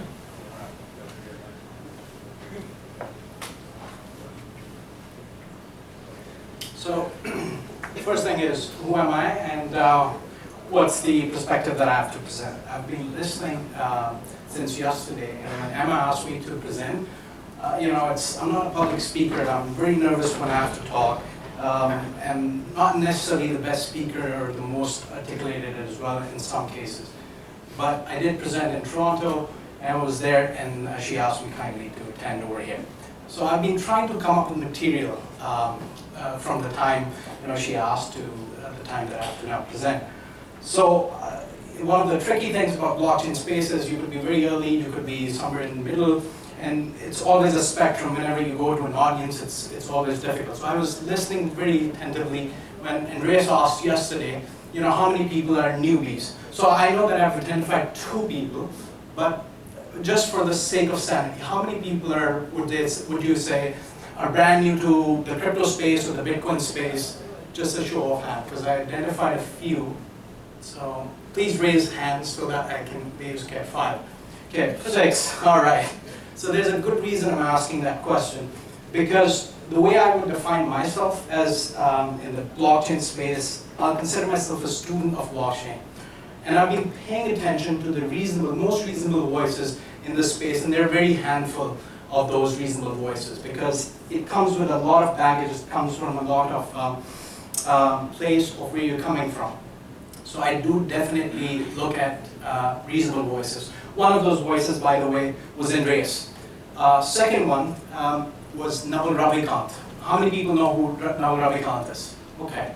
So those who do not know, please do look up, because these are the kind of people who have a reasonable enough voice and an intelligent enough content that you can definitely benefit from. I did, and I hope that people in future would be able to do and would be able to share as well. From a traditional background, just to give exactly what I do, so I work within payment industry for the last 10, 12 years. This is what has been my daytime gig. Comes from a software development background, came and implemented the chargeback system. How many people know what a chargeback is? Okay. So if you have ever done a chargeback system in North America or in Asian Pacific Rim, you have hit a code base that I've implemented from Visa, MasterCard, American Express, a whole bunch, because of TSYS, which is an equivalent of DTCC in Canada. So if you're using a credit card company through Visa, MasterCard, American Express, any of that, basically you're hitting a code base that I was implemented as part of coming out of university, worked in a company, and then that company had a code deployed all over the Asian Pacific Rim and Canadian Pacific. So that's just generally and I came to Bitcoin space from a very skeptic point of view. So I thought I understood clearing systems, and I thought I understood the settlement system that the banks all the time necessarily needs to do. So coming to Bitcoin, I thought of this mining piece to be like, oh, this is issuance of currency. It's like, to me that didn't make sense. What I did not understand at that time, that there's a second aspect of how many people actually know what mining is, just in Bitcoin space. Okay, so give me two answers to what mining is. One is issuance of currency. What's the second aspect of it? Maintaining the integrity of the network? Maintaining the integrity of the network through settlement of transactions. So it's basically transaction finality. That's what the main thing is. That's what banks do. That's what TSYS does. That's what DTCC does in US. That's what Interact does in some shape or form, apart from routing the transaction. These are all things which basically between two transacting entity, a customer and a merchant, they basically sit in the middle and they do that clearing of transaction. That's what the second aspect of mining is, which is a very simple. Yes, it is a means of doing the settlement processing and processing of that. And basically it's opening up that, Bitcoin is basically opening or socializing that particular aspect of it. So, given that I've built up that, which background I come from, so traditional banking and that. So obviously I'm kind of interested in this, bunch of people actually have a perspective about private blockchain versus public blockchains. So it is very important for me to say I'm not a Bitcoin maximist. So there's this term called, oh, okay, we only believe in Bitcoin and nothing else. So for me, I want to make sure that that piece is clear. Like I look at it, I say blockchain, I look at it as a student. How many people would actually sit down and would say, okay, public blockchains, you can learn about Ethereum, you can learn about Monero, you can learn about Bitcoin. Private blockchains, how many people in this audience, and I've been paying attention, how many people in this audience would you say have some opinion about a private blockchain? Okay. How many people actually have a real hands-on experience of a day-to-day minutia of a private blockchain? Which basically means, okay, so that's a very small minority. And Ileana, who presented yesterday, she actually had another perspective of it, and very, very few people of that. So what's my perspective around, very simple around that? The private block. Public blockchains you can kind of learn from Reddit, you can learn from GitHub. There's X number of at least resources, and then you have some access to, let's say, Vitalik or the core developers who have worked around Vitalik or so on and so forth. At least you're able to have some. Private blockchain is very hard to get some access to and get some privileged access to.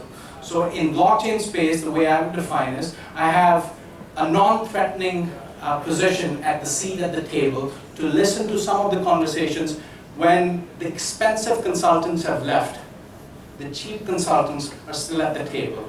And you get to hear some very, very interesting perspectives of what exactly banks are thinking.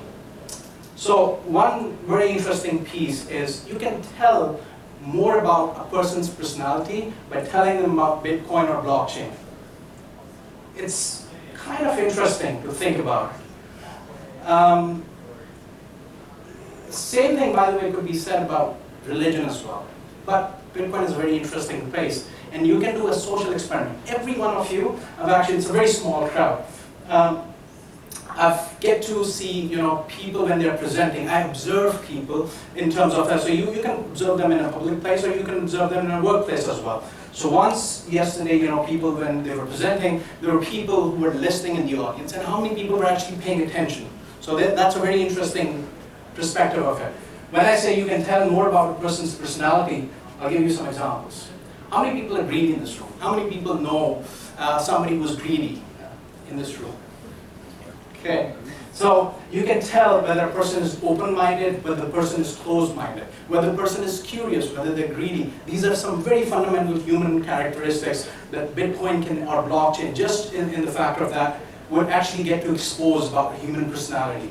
And you can actually do a longitudinal study around that, just as anecdotal data based on your own experience as well. What do they gravitate towards? Do they only ask you questions about mining? Do they ask you about development? Do they ask you about business opportunity? There are so many of these things, and how quickly, literally, do they go from, okay, I need to participate on the network, to I need to start my own ICO. Literally, there's a timeline I can now define for certain people, from the time they heard about it to the time, that's why I asked how many people are new. It's a very interesting stats to do around. And it gives you a very interesting perspective as well. So one thing, working in banks, I'll tell you this, banks are learning. So just like every single person in this room, you're learning about blockchain, Bitcoin, banks are learning as well. But it's very interesting where they start learning from, or what do they get interested in. So the number one thing that most bankers, once you start to talk to them, once you start to understand, when you start to participate in certain aspect of their conversation, the number one question, if they figured out your old crypto space, what do you think is the number one question people ask? How much Bitcoin do you have? There you go. That's the number one question people. And what do you think is the answer, regardless of how you answer this question? What do you think is the number one thing that they would not say that they would think about?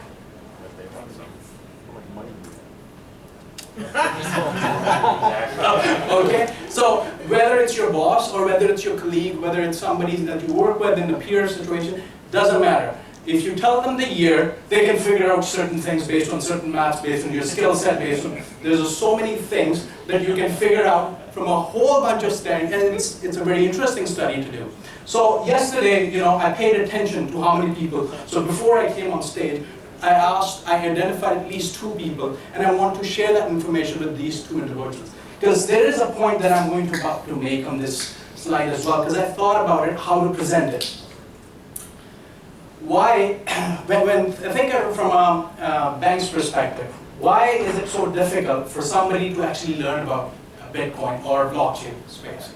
The number one reason, they're already too busy. They're already too busy with everything else which is going on. They're already too busy with learning about, and on top of everything else, now like, okay, we need to be blockchain ready, or they don't want to mention Bitcoin at all. Like in fact, yesterday there was some interesting news that came out of JP Chase from Jamie Dimon mentioned something, but I'll incorporate. But they're way too busy in their other things that they're doing. So in terms of them learning about blockchain, it's the same kind of struggle. Bitcoin or any blockchain project has a very steep learning curve. I'm 4 years into it, and I can guarantee you there are days where I feel like I don't know this stuff at all. I know a little bit more than a few others, but in some days, there are days where I consider myself, I don't know, I need to learn, and there's a whole bunch of that learning that goes over and over again. So I have a few interesting stories to share in terms of private. This is coming from purely private blockchain space. So people generally, what I cannot talk about, this thing is getting recorded. I do want to maintain some part of my contracts when I want to be employable, at least for the foreseeable future. So I can't share a whole bunch of information, but at least I'll try to share whatever I can publicly. So this actually came from yesterday. This is Jamie Dimon from JP Morgan Chase, CEO, telling publicly to his employee base, well, I'll fire you if you'll try to trade Bitcoins.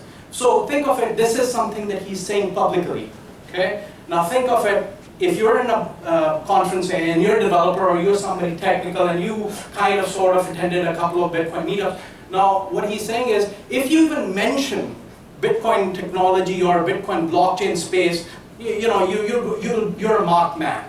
Next performance review, so for permanent next performance review, we will have a quick discussion with you.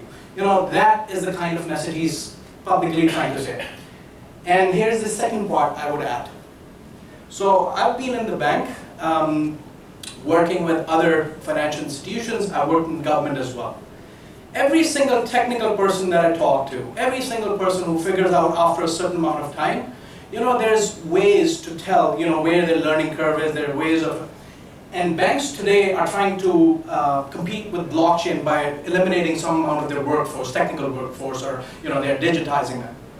There would be, in very near future, would be a time where banks would have trouble retaining the talent that they have. So every single, the crypto trader is basically representing on the business side, is basically making a certain dollar amount, and you can do that simple maths around what dollar amount are they making. But the people who are actually building the software so that these traders can see their reports, so that they can see their platform, every single one of these technology companies which are masquerading themselves as banking institute, their technical staff would be hard to retain as soon as they build enough. And there's example after example, from JP Morgan Chase to Goldman Sachs to every single Deloitte company, which basically some people would identify, nobody wants to work. If you figure out enough of the technology aspect of it, you don't want to work for somebody. You don't want to integrate with the legacy system. You don't want a lot of that. And I'm not quite sure that's the right strategy, but nonetheless, that's what it is. And people will build credibility in this system. So I consider myself still a very early student. I try to learn from other people who have reasonable voices. Very, very few reasonable voices exist. And I get a whole bunch of this. There are philosophers within banking industry as well. And they can frustrate you by saying, you don't understand money. And ironic part is, they actually work within banking, and you start to have a conversation about it, and you go nowhere. So I get to that. And then on the opposite side of the spectrum, I get this. Literally, within bank, some very, very senior people, very credible people, people who have actually built system, they've never learned about Bitcoin or they've never learned about blockchain, they've heard of it, they've attended the conferences, and once you start to spend some time with them, literally, the quickest that I've seen, what would be the number between the time they've heard of it to the time they're ready to do an ICO? What would be the guess? 2 weeks. 2 weeks. 2 weeks. 2 to 3 seconds. 30 minutes. Less than a month. So it's roughly around 3 months. So 3 months, they're ready to launch their ICO, and they cannot stop. They cannot stop talking about it. They do not feel the need to be incumbent by that. Why? Why do you think that's the reason? I'm still trying to figure it out, but why do you think is the #1 reason? Easy money. Easy money. Easy money. There you go. Easy money. They have easy access to money. Yes, they eventually want to make money, but they have easy access to money. Money, and that brings you to my next thing. How many Bitcoins are enough is a very interesting question. I was, like I said yesterday, I was paying attention to the newbies. And I'll ask a very difficult question, or it's a very awkward question as well. So how many people worth more than 10 Bitcoin, let's just say, in this room? Please raise your hand high. Sorry, say that again? Do I need to? So how many people own more than 10 Bitcoin worth of value? Like in dollar term, how many people own more? So I see 3 hands. Okay, let me ask the question that I asked earlier. Did you pay attention to people who said yesterday, they're new to the Bitcoin space? Were you paying attention? Okay, because this is very important. One Bitcoin is more than sufficient in a given time horizon. So if this thing survives, it will create economic opportunities for more people than we have ever seen in the history of the world. That's a true statement. I understand that statement, if it survives, is a very big if in that equation. Because we have so many things going on. There are people who are actually going to get hurt by this ICO and a whole bunch of other alt currencies. And greed is a very important factor which would play a part in this. And it's an important factor. And that's why I mentioned about Ravikant, because he said one thing very nicely. He said, even if it takes a little bit of greed, it's okay. Let's get everybody on board. So while I don't necessarily know whether that's a correct perspective or not, but nonetheless, it's an interesting one. So private blockchain, what can I say and what I can't say? So one thing I can say, everything that so anybody who wants to guess this, okay, so it's not Ripple. So anyone who's working, this is real, actual POCs going on in the, it's not Ethereum. So every single thing that you'll be able to figure out from CoinDesk, the private blockchains which are going on right now are not mentioned anywhere. So I cannot say which one it is, but the ones that you hear about in the news are not the one which banks are working with. Yes, they're doing some POCs and they're doing some, but it would not be made public until either it's too late or something else would happen. So we don't know. But this is an interesting one. Money is the best soap in the world. It's a pun from Chris Rock. Money is the best lotion. Money is the best soap in the world. You make enough money. A lot of things could be washed out. It's an interesting one. And people who have raised money in this space, even if you don't become successful, even if you become rich, it can wash a whole bunch of things that you've done in the past, or at least you don't want to associate yourself. Somehow that thing can be washed out as well. So it's an interesting aspect. So to keep that in mind for people who are paying attention to projects like, let's say, Monero, Ethereum. I can go on and on. This is not to pick on these projects. Somebody asked me today what my opinion about Ethereum was. I've been to the project too close. I saw Vitalik, launching his white paper during the Miami conference. At that time, I was basically consulting with Canadian government, part of the Ministry of Finance. I was trying to pay attention towards this space. So I saw some of the projects, and guess what? I never invested in Ethereum. Not because I did not believe in Vitalik. I very clearly saw that he's a gifted kid. But then again, I don't have the necessary mandate, and personally, I never had the necessary risk profile to disassociate myself with anything non-Ethereum. Looks very foolish today, but then again, it's a very early on, at least as far as I'm concerned. So, this is an interesting piece. This is again driven off from Neville's perspective, which is basically blockchains may become an interesting glue in the future. Today there's companies which are organized around normal corporate hierarchies, but in blockchain this might be a new way of organizing societies and companies. So I think this is where I will stop. If you guys have any questions or any opinions, I'll definitely would love to hear. But the new guys, I'll definitely do a transaction with you guys, at least to get you started. That's a very simple economical thing that because you learn more by doing transactions on blockchain rather than talking about it. Thank you very much.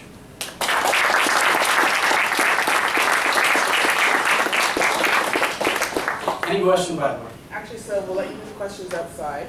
Guys, unfortunately, about half an hour for lunch. So feel free to get your food. If you have any dietary allergies, your food, like the label with your name on it, you can go outside if you want or upstairs for half an hour and then come back down. I encourage you all to be back at 1 p.m. Thank you.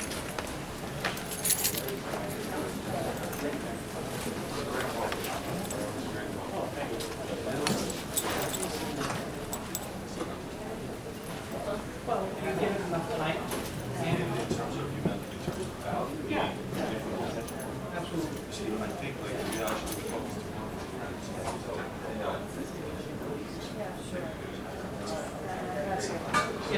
It is kind of sort of. It's for I kind of maybe one thing which is under. Yeah, so Jill, maybe Andreas, and Amber. you want to center it? Is that? How old is a pyramid scheme? So by We don't want to hurt yourself. You know, your house is Oh, doesn't get me very much. Pyramid scheme is like taking. it has characteristics, so let's define it very simple. It has all the characteristics of a pyramid scheme. So, no, it doesn't. So there's no goes like that, yeah. So Toshi Nakamoto, he said that be the first initiator who sits on the top. Actually, I know we are. I'll do two here. Structures around. Okay, and it requires people to be in that space. Okay. It always requires people to join in as well. So there are characteristics of it. However, this thing does have facilities. At the end of the day, that blockchain where basically people can do a smart contract or people can do any transaction for $1 value, you know, that provides some utility. You can't ignore it. So yes, it has some characteristics, but it's a very brilliantly designed. And that's why, you know, people can say, okay, it's not an economic model. It has a blockchain economics to give us as maths, all about the factors. And one question which I wasn't able to answer, somebody asked me, professor, very interesting. He said, you know, physics and maths, you know, they both share certain things. And atom is the common thing which exists in chemistry, which exists in physics. And atom exists as a middle, you know, in a Venn diagram across the common thing. You say Bitcoin, so you can ask me, you said Bitcoin is the one which brings maths, cryptography, science, economics. What's the Venn diagram little bit? Till this day, this is 4 years, I'm still searching for the answer. That's good, actually. It's really good. It's perfect. Perhaps, Oh, it's still recording. so I would have